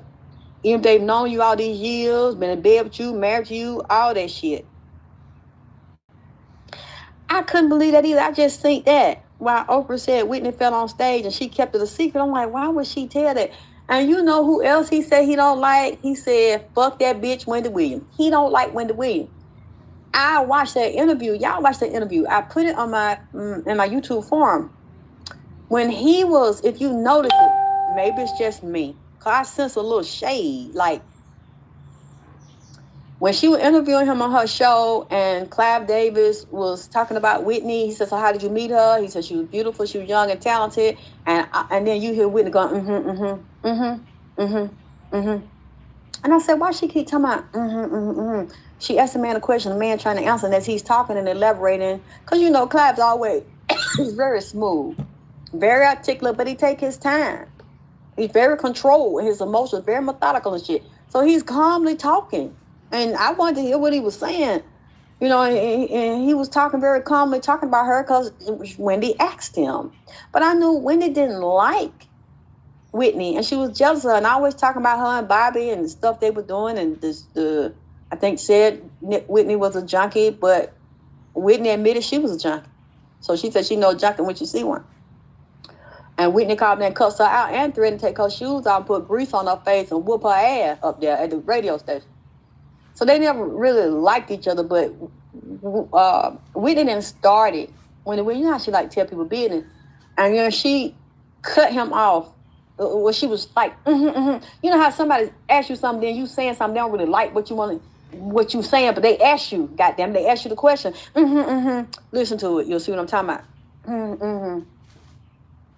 And she said, well, I don't agree with what you did and let her lay up there dead while you had the ceremony. And then he said, you're in the minority, because her family gave me permission to continue while she was upstairs. They didn't want it to stop. Her family let me do it. They agreed to me doing it. And she was like, well, I still don't, I don't agree with that. And the way he said it, I said, oh, did he just cut her? He just cut her down. And I think, correct me if I'm wrong, wasn't it after she interviewed Clyde? Whether it was a year or two or whatever, then she thought going down mentally. He told me, I did that. And I said, huh? And I said, yeah, I listened to it. I did notice the slick shade. I could tell she was jealous of Whitney in the way he was praising her. Because every time he said, And I said, why don't she let the man finish? Maybe it's just me. Y'all listen to it, Tim, with you. I sense the shade of it. Like she wanted him to say something fucked up about Whitney, he wouldn't do it. And, but did you try to help her? And did you send her to rehab? And then his answer, He said, no, I didn't directly get in. I talked to her, but then she looked and said, well, you know how that go, because I wasn't ready. When I was doing drugs, he said, right, it was nothing I could do. He said, you didn't tie her up in the rehab? He was like, no, it was nothing I could do. And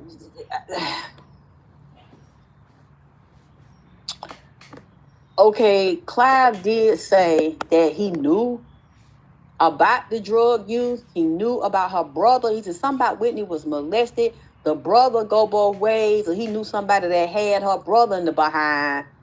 And he kind of let that go on with the drug use because he felt, well, I can keep this person on a leash. I can control this person. I know the person got a habit.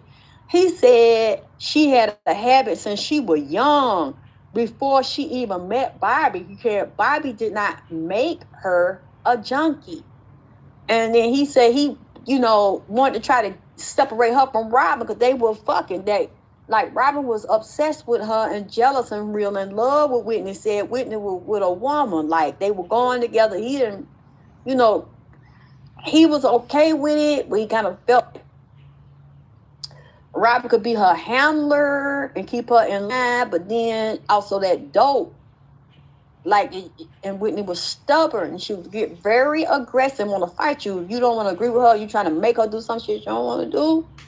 And she was sneaking doing this shit. And then she met Bobby. They didn't want that to happen, but Bobby gave her some of that. It's my prerogative. My. He will hunt you up there. On every word he said, he will hunt you. God damn it. I mean, I still go back and replay that shit right now. I like the old Bobby. God damn it. Not the one he is now. Yeah, she was a tomboy, but she was also, they were bumping Cat. Yeah. They call themselves in love, and Robin called herself obsessed with Whitney. And Bobby didn't like it because he knew she liked the women, and he felt intimidated by that and wanted to run her off. And then she kind of introduced him to that, and I mean, she was jealous of him, didn't want him to be with no other women because that Heisha pipe, right? But they did little freaky shit together. It was so sad because, in a way, Clive kind of was spanking her a little bit and putting her on punishment because she turned on Clive or pulled back. It was some kind of argument. Whitney mama, Aretha Franklin said, yeah, I know how he can be, because Clive is his way or no way. He's a perfectionist. He know how to groom a woman. Now, anybody make them a star. Because he was on the Barry Manilow. I see something wrong with Barry Manilow, goddamn it. I mean, because you could tell Barry Manilow has an incredible voice, a beautiful singer, performer, but he keep his life private. I think he gay. They just don't goddamn it talk about it. And then Clive just bent his head real low. You know how somebody bend their head like right, they go straight down, but they go left and right. When they know he bent his head down to his chin to his chest, like way down, like right. And he gay. He said Barry Manilow gay. Yeah, he went all the way like he nobody. You know what I'm saying? I ain't know about him. And he was, I said, so you was mad at Whitney? He said she was mad at me, and she cussed me out and stopped speaking to me. It was her mama. Said, well, goddamn it, Dionne Warwick, and it was Aretha Franklin. The mama, they called confront him about some money or her being on dope and what going on. And he's like, he didn't take responsibility for this shit. He's like, but I mean, sissy, you've known before I came into the picture that how your son and I don't know if it's a stepson or that's the daddy's son or that's Whitney real brother. Oh my God. Speaking of that dirty shit, he said he was paying Pat to set Whitney up and isolate her and make sure she do that goddamn it dope. I forgot her last name. I think Pat is Whitney's brother wife, I think. Y'all correct me if I'm goddamn it wrong. Well, I understand that her being jealous of Mariah or just not. Whitney's not the type to be jealous of nobody. But Whitney's the type of bitch like, you not finna outdo me though. Yeah, you cute, you white, or you pass for white, you half white, whatever. But bitch, so what, bitch? I'm me though. I'm Whitney though, bitch. I'm Whitney. I became one word, bitch. My name is one word, like Oprah. So, bitch, I'm a household name. So even though you dead, you still ain't me. And I'm not gonna let you goddamn it outshine me, do the best. That how them Leos is. That would be Nipsey Hussle. That be in like that Leo. That's that Leo shit. You not finna do that to them. What is her name? Pat? Is it Pat Houston? But ain't she married to Whitney Houston brother who is a punk bitch? She's a dirty, evil bitch. Clive said he done talked to her, and they sent folk on her. They were giving Pat money to help take Whitney down and to slick put shit in her food and drinking. Look, oh boy, god damn. I mean, Clive, I'm getting it right here. You know what? I done been on her too long. He said he had her dirty ass on the tape. She's dirty as fuck. And she was jealous of Whitney and want to be as famous and take her place and take over that estate. And Clive and them said that I will let you do that because she done got out of line. I got to spank her like she my godchild and shit. She been disobedient. He had her on that shit and had people around Whitney to feed her that stuff. And Bobby. And make Bobby fuck other people. Because these people so hungry for money and fame, they'll do that shit and keep him tied up to create a wed because he didn't want her with Bobby. She wouldn't be with who he wanted her to be with. Bro, and remember you can hear them old tapes where Pat Houston comparing herself and her daughter to Whitney and her daughter. You could tell she's jealous of Whitney. She wanted to be Whitney, but she couldn't. Well, her goddamn a basketball forehead ass. Big ass goddamn forehead that come way out above her damn face. Ugly bitch with her hair go way back off the hairline. She's a dirty bitch. Set her up then set her daughter up for the takedown and told that boy to go in there and beat Whitney Houston's daughter and take her money and boy, so fucked up. And that girl didn't have no mama, no daddy. Bobby went around when he should have took her, but they had him jacked up. And he still, you can tell, I see it on his face. He's still struggling behind both of them. Behind Whitney and Bobby Christina. She cussing him out from the other side. But she said she gonna get Ray J. And everything he did and the dirty shit he did with his lying ass and betraying her and Brandy and Monica. But she definitely bring up Ray J. She gonna get him. And Clive just like, oh boy, I don't even know why she would do that. I don't, he don't like Ray J either. He's like, everybody knows about him. I definitely tell me that's her. He's saying her. And oh boy, I got to get up out this rat here. I'm not finna get into what that note said. Yes, she got a note to, especially, ain't nobody donating the shit. What the fuck you want me to tell you all these people's secret for? I'm so tired of dealing with y'all like this. Clive is right what he said about black people. I'm tired of it. Y'all always want somebody to give you everything and tell you everybody's business and who asshole leaking and who went in it and made it leak with their mushroom tip and who went in their mouth and who fucking them in their pussy. Y'all don't know all that. And then when I ask for them to donate, you don't do it. Not even $5. Most of you don't. But then y'all will hop from psychic to psychic to see what they got to say in their ring and then come all, and then I see y'all donate to other people and support them, but then come all the way over here. So what the note say? So who were getting fucked in the ass? And who sacrificed a little? Y'all, all this detailed shit. And then don't want to do nothing for me, and I'm tired of it. No, baby. What you mean? 30? What that mean? DZI 30. What's that? 30 cents? Or $30? That's still a lot to me. If you did that, I appreciate you, baby. A lot of these people watching don't send nothing. Nothing. Not even $1, not even 50 cents. But then them the main ones. Well, where you at? And, you ain't been on here. And what you doing? Is you all right? You know this and that and such died, and send me news articles, but don't send no donation. And I'm, mm-mm, mm-mm. If you DZI_3, if you sent me something, thank you. Thank you. Because a lot of these people don't. I'll see it has thousands of views on here, but no $1,000.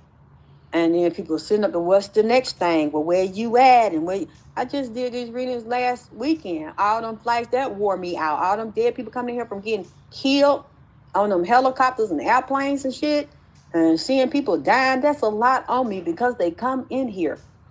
I don't know how they know how to get to Atlanta, but they will come in here. That man, Oliver Tree, I seen him. It was so much, it made me so sad. I couldn't really talk to him.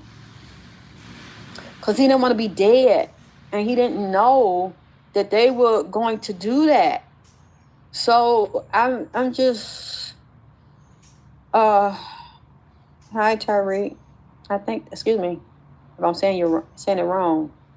Ty Rodriguez. I'm sorry if I'm saying it wrong.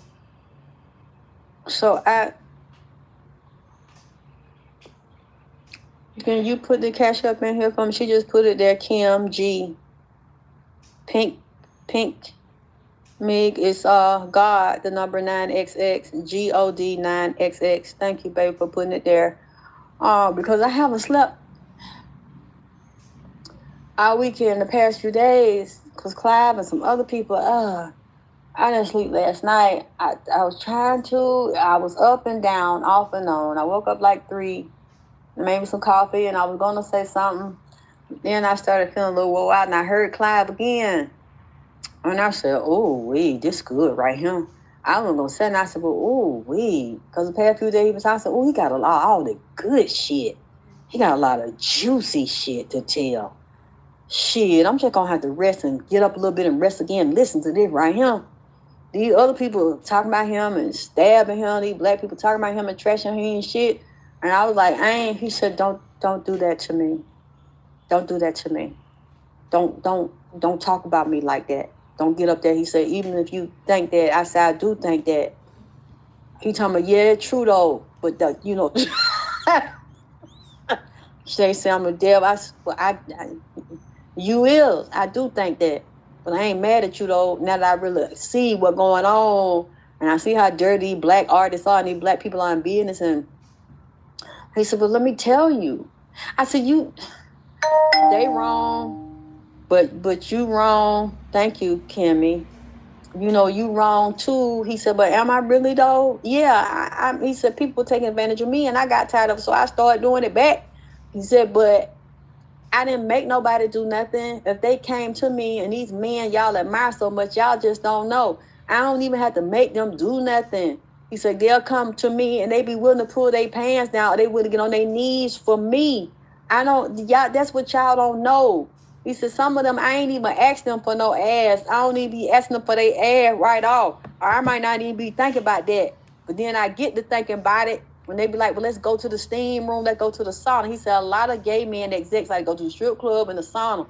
He said, that's where a lot of gay shit and sexual shit go down. He said, they'll pull their clothes off and start doing strip tea for me. And he said, tall, good-looking black men that are actors or want to be actors and want to get into the singing. They can dance, very talented. I just be focusing on the talent. I try not to keep my mind on that all the time. But then they get to bending over, we in the swim pool, pulling their draw down, showing me their ass. He said, what I'm supposed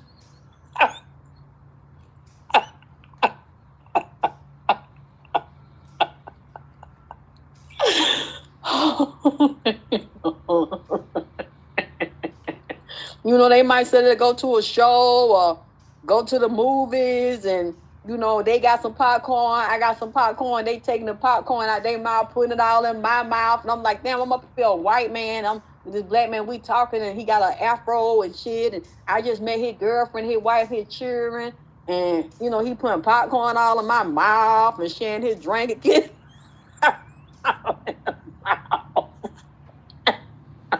He's like, I'm in the movie theater. I'm out there in the drive-in. I'm out there in the car getting some butt. He's like, I ain't even asked for that, but shit, He's like, they gave it to me. I love black men. He's like, I love black people. I love black culture. He said, but I took my oath, to my family and to the industry that who run everything. If they see they sense I'm in love with a man, a black man, or I'm attracted to a black woman, they're gonna make me turn on them. And I was like, what do you mean? He said, they're gonna make me do something to them because I have to prove that my first loyalty is to my blood. We have to take a blood oath and the family. He said, and he said they do human sacrifice where they eat people. I said, oh Lord, he said it's not just the black people. We eat anybody, and he said a lot of children are part of the rituals because that's what the gods want. Children. He said we'll have feasts. It's disguised, or it might be a restaurant or delicatessen we go to, where it's in a sausage, or they slice it, and you think it's a regular dish, but you don't know the dish includes human meat in it. And we have dolls, like what y'all would call voodoo dolls. It's human hair and human skin, or the eyes are the only one I could think of that sounds similar to what he's talking about is spirit cooking, Marina Abramovich. He said exactly. He just popped his finger and pointed his finger. He snapped his finger and pointed. He said exactly. That's one of the religion. He mentioned Aleister Crowley. He said they worship Aleister Crowley. That's one of their gods. He said, but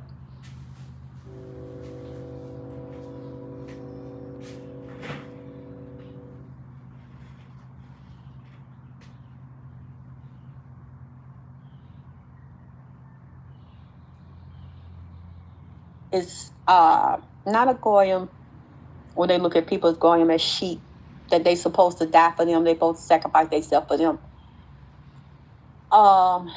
You can make it out of mud. Damn, but the name is slipping my mind. What I see it when he talking about, it's like a doll, but you make it when you want to summon up an entity. It'll do what you say, to go out and do things that you want it to do. And also you get it from taking a human flesh and human soul out of it. Because if you look at Marina Abramovich, you'll see she had these they were covered in brown fabric or something, like sackcloth almost. They look like little children in the corner, and she poured this pig blood, or she said it wasn't real blood, but it looked like it blood because it started coagulating and curdling up. She claimed it was an effigy, it wasn't a real child, but he's saying it is. You don't know. You go by what she tells you. What is that name? When I look it up, I'm going to tell you. Hey, everybody. Yeah, a golem. Thank you, baby. Thank you, DZI_3. A golem. Said they be out of children. And so they create demonic entities and put them on children.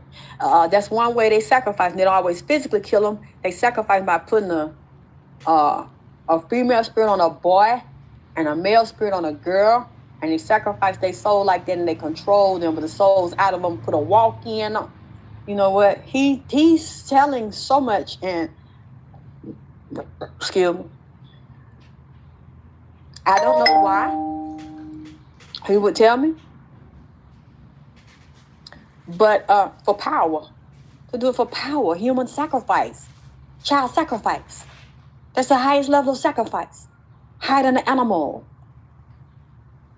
Because they have souls in them. And some of them souls of God. They're human beings. If you look in the Bible, it said that the human being was God's creation.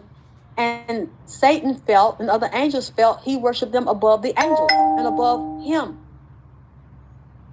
Satan, Lucifer. So he wants to kill God's creation because you worship them and they are less than us. So this will hurt you more to do this to them. And they will raise me above them, and I'm God on earth. Because at the same time, God said that Satan can rule the earth and do whatever he wants until God comes back, or the second coming of Christ, and put him in the bottomless pit. He allows this to go on.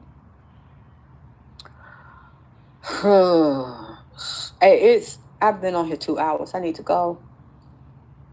I was just going to briefly say some things, some names he called, which is the first names. What does he say? Ray J, Snoop Dogg, Whack 100, Big U. Big U's the leader of the Crips that approved the execution of Nipsey Hussle. Airman's Joseph Ashkadon. P. Diddy, J. Bay, Lauren London, all these people that were tied today, he's saying they finna go down. He said, Ray J sick. That's what witness said. Ray J sick. He got a sickness put on him.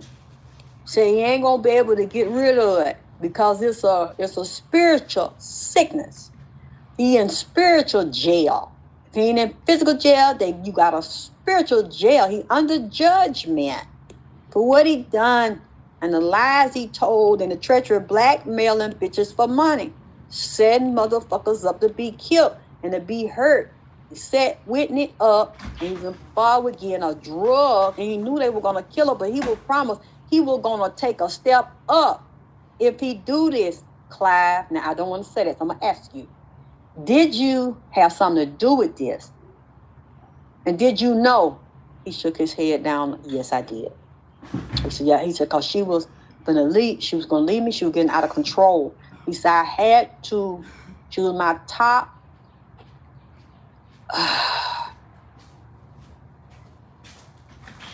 I put everything into her. She was my biggest investment, and I couldn't recruit no more. And they were getting on me. It was me or her.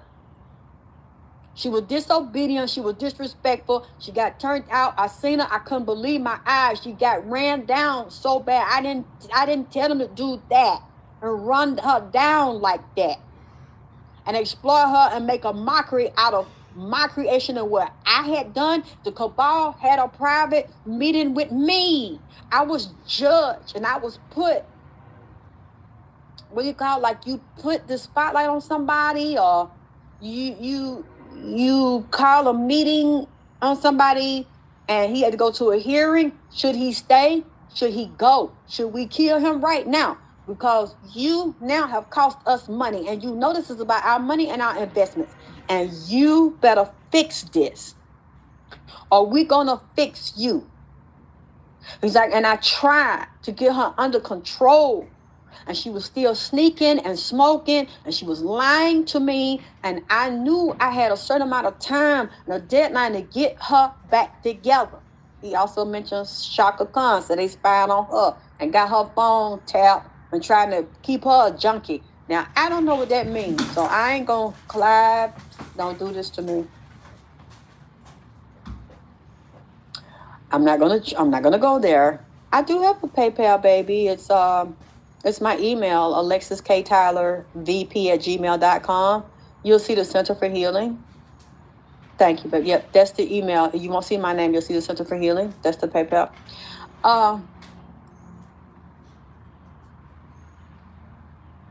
I know if you send it to your friends and family, because if you send it, that's why a lot of people don't fuck with PayPal no more. At least a lot of black people I know don't fuck with PayPal because they take a lot of fees out, and they just don't deal with them. They usually deal with Cash App, or they deal with Zelle. I don't know why, but I know a lot of people don't really deal. You know, the people that donate to me, they don't really deal with PayPal no more, but you still can. It's still open. So that's what you'll see. You'll see the Center for Healing, and that's my email. And okay, I'm sure, was it a good concert, Bella? Because they saying it's an energy or entity following her. Like I saw with Nicki Minaj, they trying to kill Nicki. They trying to set Nicki up for failure. Well, see, what a name got a, thank you, G-Bang. A lot of, Jay-Z is mad at Nicki. And he want to do something to her. I mean, allegedly. Let me take that back. That's what Clive is saying. That he behind this, and said Rock Nation and Nicki Minaj a little bit scared of them. because she know how treacherous and murderous they can be. Remember, you dealing with two Sagittarius. Nikki is Sagittarius and Jay-Z is a Sagittarius. And Jay-Z is a dark side of one, very intelligent, has a lot of power and pull, and an extreme liar. Thank you, David. Extreme liar. Jay-Z will twist shit, and he holds shit. A lot of Sagittarius hold shit. They never forget it. And Nikki know where a lot of the dead bodies is buried and a lot of greasy stuff they've done, and she have held it. Now she a little bit scared on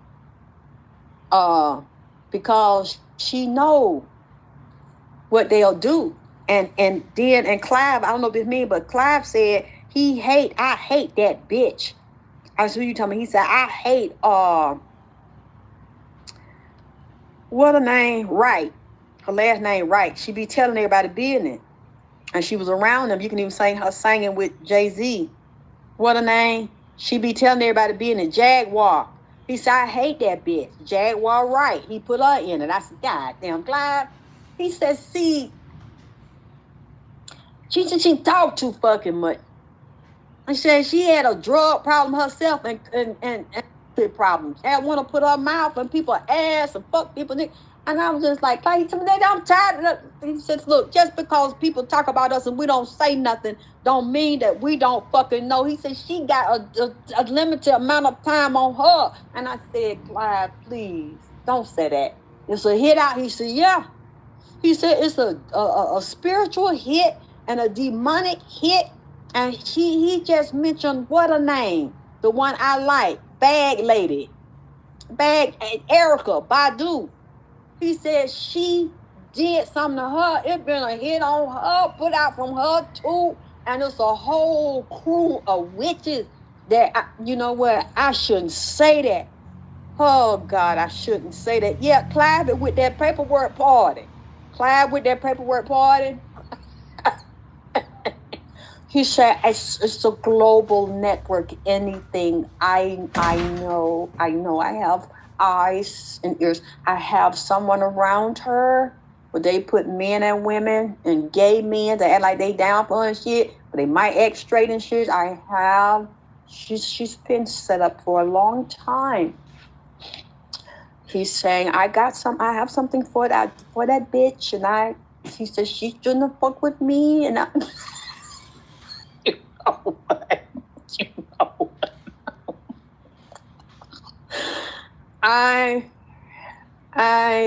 know what? Like I tell you, I don't know what I'm talking about, okay? Don't believe shit I say. This is all alleged. He said she's sick. Something's wrong with her. He know everything, goddamn. That's why I said, look, I ain't finna get out and trash your ass and call you the devil and shit. He said, but they think this. Do you think? I said, yes, I do, Clyde. Yes, I do. But I ain't gonna say nothing, though. I ain't gonna say nothing because you didn't have to come in here. He said, they got DMX and, I knew that they did the ritual and put him in the bathtub with the blood and the goat. And she said, I did. And I said, okay, I'm not going to be disrespectful because shit, what are they going to do for me? Hell, you want to talk? We can talk. He's not asking me for nothing. He said, I just want to talk. I said, can I say it? He said, I want you to say it. So that's why I was nice to the man. Clive got all the tea, Kim. All of it. And, wait a minute, your daddy done came here. Albert is listening. Something about your dad. I ain't gonna say nothing about you online. You know what I'm saying about your dad. For some reason, Albert just came in here. Some must be something he wants you to know, Kim. I can tell you later on. But, I ain't want to say that. He said, you saw Jaguar at the store with the powder on her face. The white powder. She said that was part of her son's ashes. Could you believe that? He said, see, I have tried to warn her. I've sent, I didn't say anything directly, but she got the hint because I saw she said my name and that Clyde, I'm not worried about you. You're not going to do anything to me. I sat back and I watched, and, I just sent the wolves out. I sent the jackals out. They're around her. She can't even see it. She talks too much. She thinks she's going to come up off of this and get her fame, but she's not. There's already been a word put out. She's not. She really needs to be careful and watch her son, because that might be her biggest enemy. We've already driven the wedge, and the way she's saying, and she keep putting my name, it just irks me like fingernails on a chalkboard every time she say my name, like she knows me. I've never done anything to her. But she already has some mental problems. Her mother, she argued with her mother really doesn't like her. He's saying, hey, look, Gus, I really won't say that. I don't know if Jaguar and her mom get along. If y'all find out, let me know. I could be hearing the wrong thing. Financial literacy? Shut up. Okay. He mentioned the word poison. So I don't know if something happened between them, or they have a poisonous relationship, or the mama tried to poison or something. She don't eat around them, don't trust them or something. She's afraid of poison. He said, she already had some psych meds, but she might need some more, because, the way. So I'm not saying she's lying about everything, but you keep my name. I put Alexyss Cash App in here if you guys want to support her. It is $God9XX. I can pin it. So if you guys are feeling generous, she does make altars and plates and stuff like that for like the ancestors. So just send her a lovely donation, 5, 10, 15, 20, whatever you're blessed to give her. I don't have anything to do with this. And she keeps trying to bring me down or bring this industry down. That's just not going to happen. This thing she said that I just can't forget. And I'm not going to call this back. Okay, what do you mean, Clive? You're not going to call the hit back? Or you're not going to? No. Well, do y'all know what it was like with her mother? When did her mother die? Because he's saying they don't get along.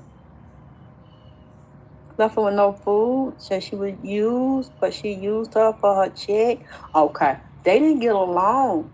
She got a treacherous family like I do. Treacherous family. And she got a lot of injuries from that. And being I don't know if somebody let somebody rape her when she was growing up, or that happened when she was in the industry, but something happened. She was very traumatized. And Clive, you don't care about that? He said, because she's traumatized me. Why she keep my name in her mouth? She always put my name. She already has mental problems. She has some legal problems. She's something about a son. I don't know if she raised a son or got more than one child, or one child will pull away from her, or they don't want anything to do with her. They slide on her, or said she didn't take care of her children or something.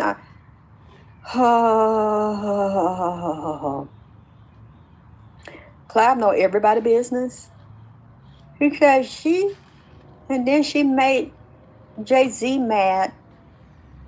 And I know how he is. I taught him well. And that's it. And Diddy, she doesn't understand. She said, but she does, because she's been around us. We took her in, and she betrayed us. And she said they betrayed her. So I don't know what happened. He said she was sucking dick and eating pussy. I couldn't get. She wouldn't listen to anybody. She always had to open her mouth on somebody, talking, fighting, lying. She created a lot of confusion.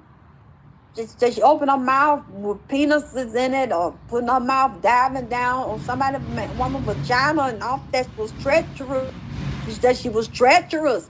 She wasn't a good person. Now, look,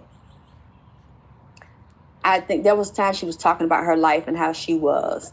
So if anybody heard that, I don't think she was a good person when she was in that industry. She did treacherous things.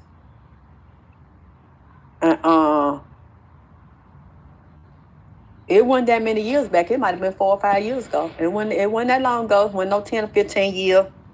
And she even said that Erykah Badu had sent a message or something to her, threatened her, told her she better stop talking about her. Told people don't work with her, and she put a spell on her. Was out there in Texas, something like that. I'm pretty sure she said everybody do threaten her. Carl, look,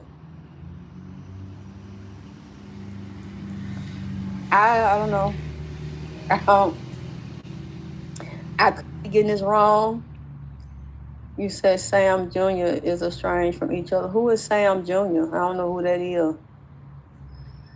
I don't know. Who is Sam Jr., y'all? I don't know who that is. Big Lily, Illy, 7997.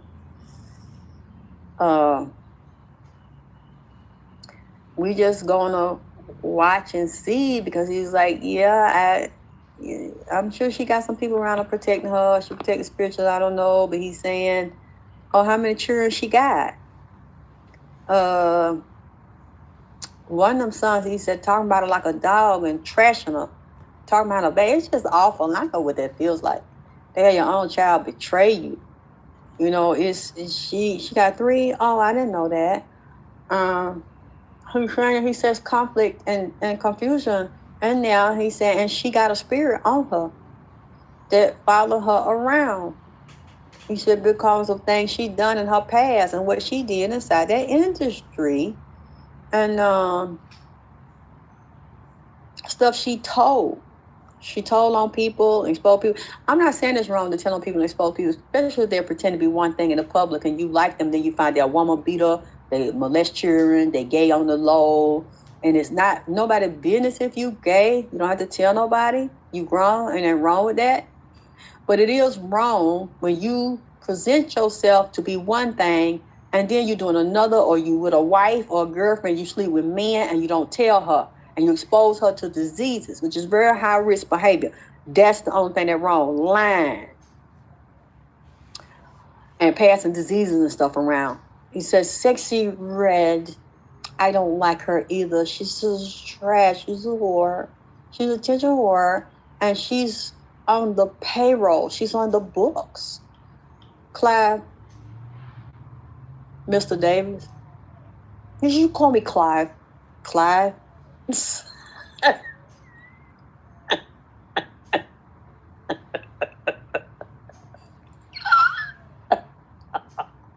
Yes. He's being real calm. Yes.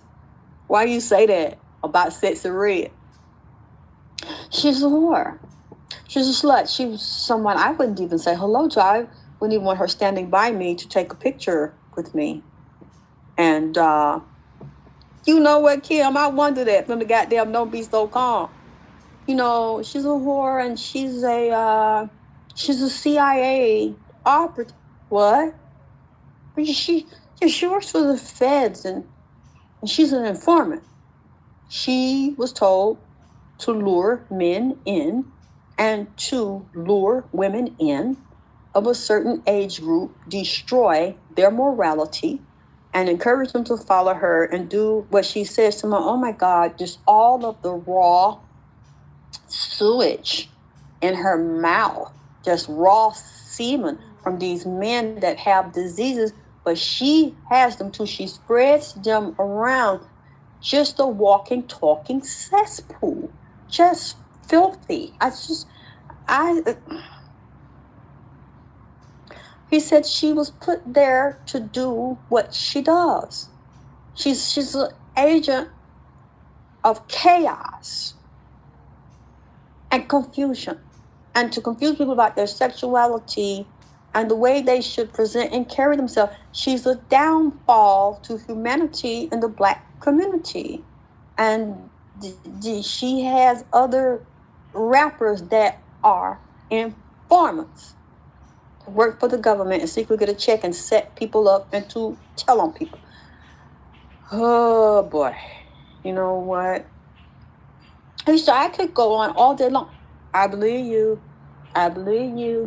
because you know everything about everybody. He's saying she taught to give them, to take them, give diseases, and to receive and to pass them out, pass them along, and then they'll secretly, when they retire of her, they'll give her some treatment so she don't have to suffer. Like she said, that boy Ray Tay, or is it Tay Ray, the one that just died in the apartment? He said, "Oh, that was an overdose. But he got that from someone else he knows." He said Sexy Red knows all about it because they weren't speaking, they were on bad terms. It was conflict between them. If they spoke, it was very dry because you know what, Clive, uh,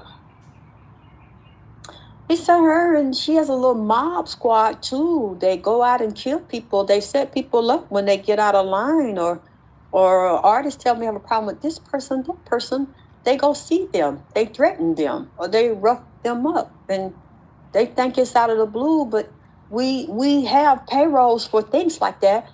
He said, but she was stealing his money and some type of contract he was in, and the label says she told them to do it to him.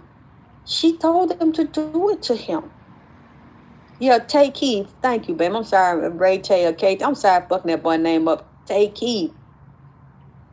Tay Keith. Because he said, I can't. I've seen him in the room. He said, I can't breathe. I can't breathe. He passed out. He said that some people that associated with her gave him the drug. He said he was a junkie. He was a junkie. God. He didn't take care of himself. He didn't eat right. He didn't exercise. And they thought that was cute. She acted like she thought that was cute. But really, she got tired. She sent somebody over there. They poisoned that boy. Somebody that he feel comfortable. He bought it from him. They watched him do it. Left it there because he was calling. He's not saying I'm lying. He was calling them, asking for drugs. He said, I could create better. I could see better. When I get relaxed and I get high, a lot of things come to me. Music, beats and stuff. He said, I feel it in my body. I just relax and, oh boy. He said, then she lied to me. Or tried to give me some pussy. He said, I didn't want that from her. I want my money.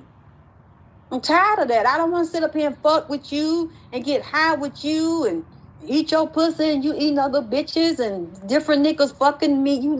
I'm fucking you. You let other niggas fuck on you and we get in a party where oh Lord, oh boy. You know, I'm tired of that. I don't want no pussy. I want my money. I'm tired of you playing with me. Bitch, I'm tired of you. Well, I said, what a name over there. You know, we'll just get it back like that. No, I don't want to talk about that, bitch. Bitch, I want my motherfucking. She kept on playing with him. Then he said, you know, fuck that. I'm finna go on to sue this bitch. And this bitch got on that pooch ice, this shit. Brrr, bitch, get it back in blood. Oh, Lord. King Von done came in here. King Von and my boy. It's my three kings I love. Nipsey, King Von, and Young Dolph. 3 Leos. There's something going on.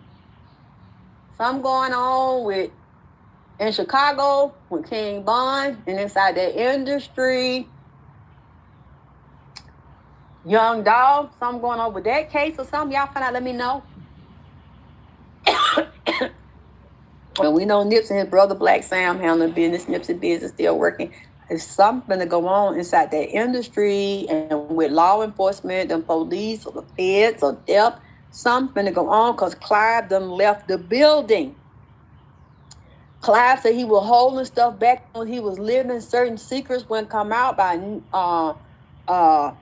Diddy and what he's done, all these bodies bearing these other artists he's been protecting, keeping their secrets and blackmailing them at the same goddamn time to pay their dues. They got to pay the pimp.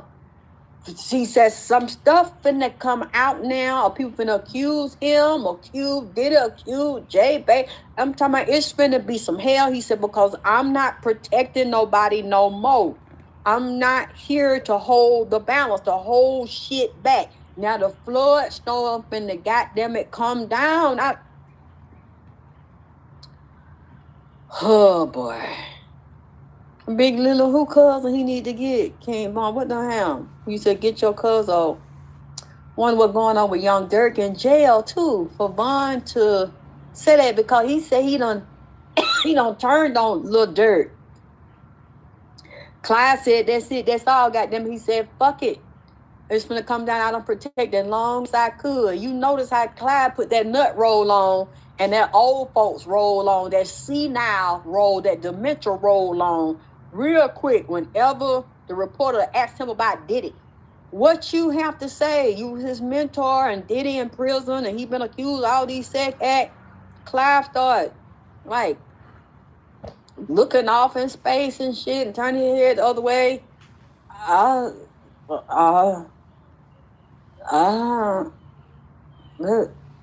Put that nut roll on real quick. Come on. They had his people on both hands usher him into the goddamn car. No, come on. You see every time they ask Clive about him.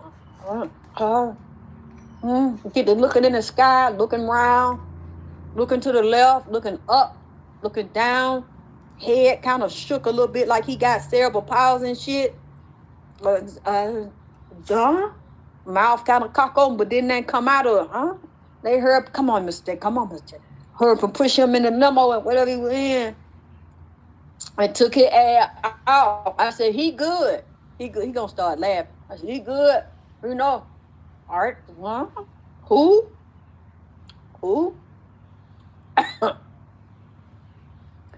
You see, they won't let Lil Durk out. All this stuff, they offer him a deal. Some dirty shit he done fucking did.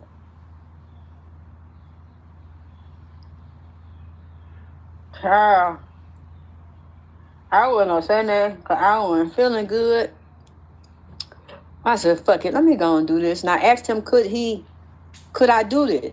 Did I have permission? He said, yes, I want to. I want to kind of, fix things. I guess in a way he knows it ain't going to make things right. But he's like, well, I want you to tell the black people, what really was going on. And I know I'm wrong, but inside the oath I took, I was right. But I know I do have a heart. I do know I accept responsibility. He's not saying he ain't do shit now.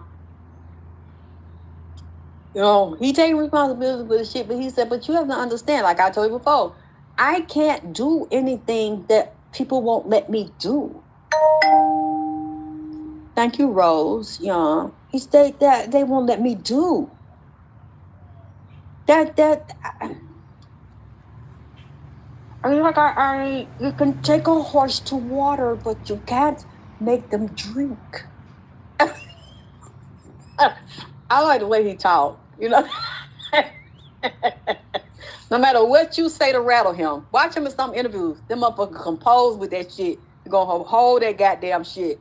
And then he's going to come real cool no matter how angry or loud or combative you get with him. He on that pimp shit.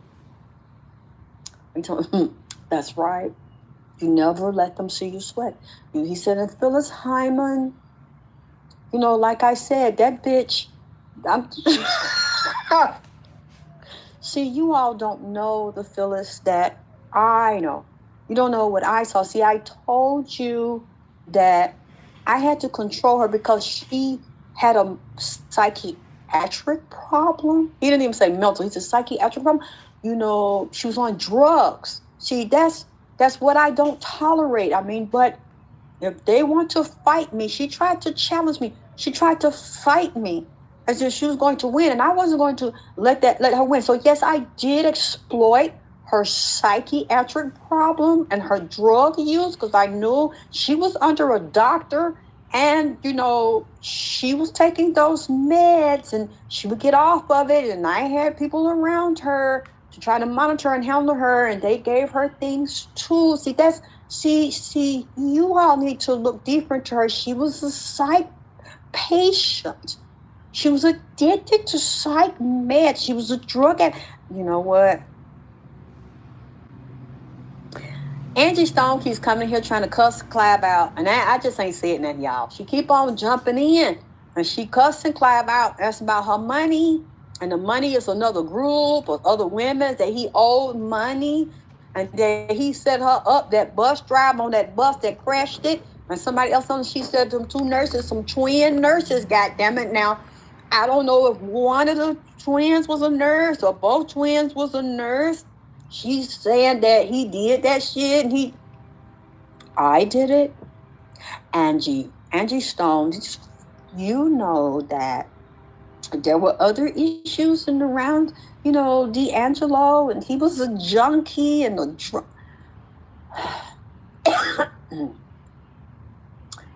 Why you had to call that man a junkie and a drunk?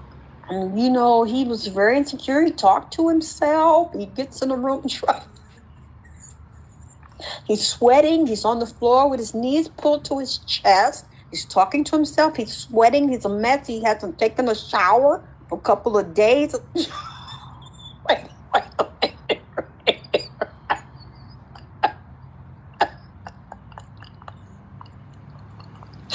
Wait a minute, Randy Ryder told me he stayed calling somebody a junkie.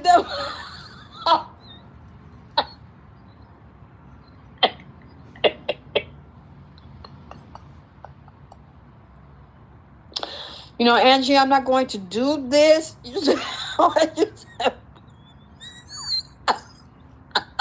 What is boomerish? Anybody could get him caught up in anything. D'Angelo was very weak. I don't even know why you were hinging your future on him and trying to think you were going to get married and have a family. I wasn't going to let that happen. I mean, it wasn't good. How the fuck you know what's good for me, motherfucker? You steal people money. Yeah, yes, I have. I've been known for that. You around here fucking men and women. Yes, you know what, Angie? I can't even get upset with Angie. I understand. You set me the fuck up. You motherfucker. Everybody know that you always motherfucker take people money, and you had D'Angelo over there motherfucking fucking bitches turned on me and said, I did not directly do that. So, wait a minute. So, Clive, you indirect did it. I might have had a hand in it, but I did not directly do that. Y'all stole his money too and set him up to be a junkie.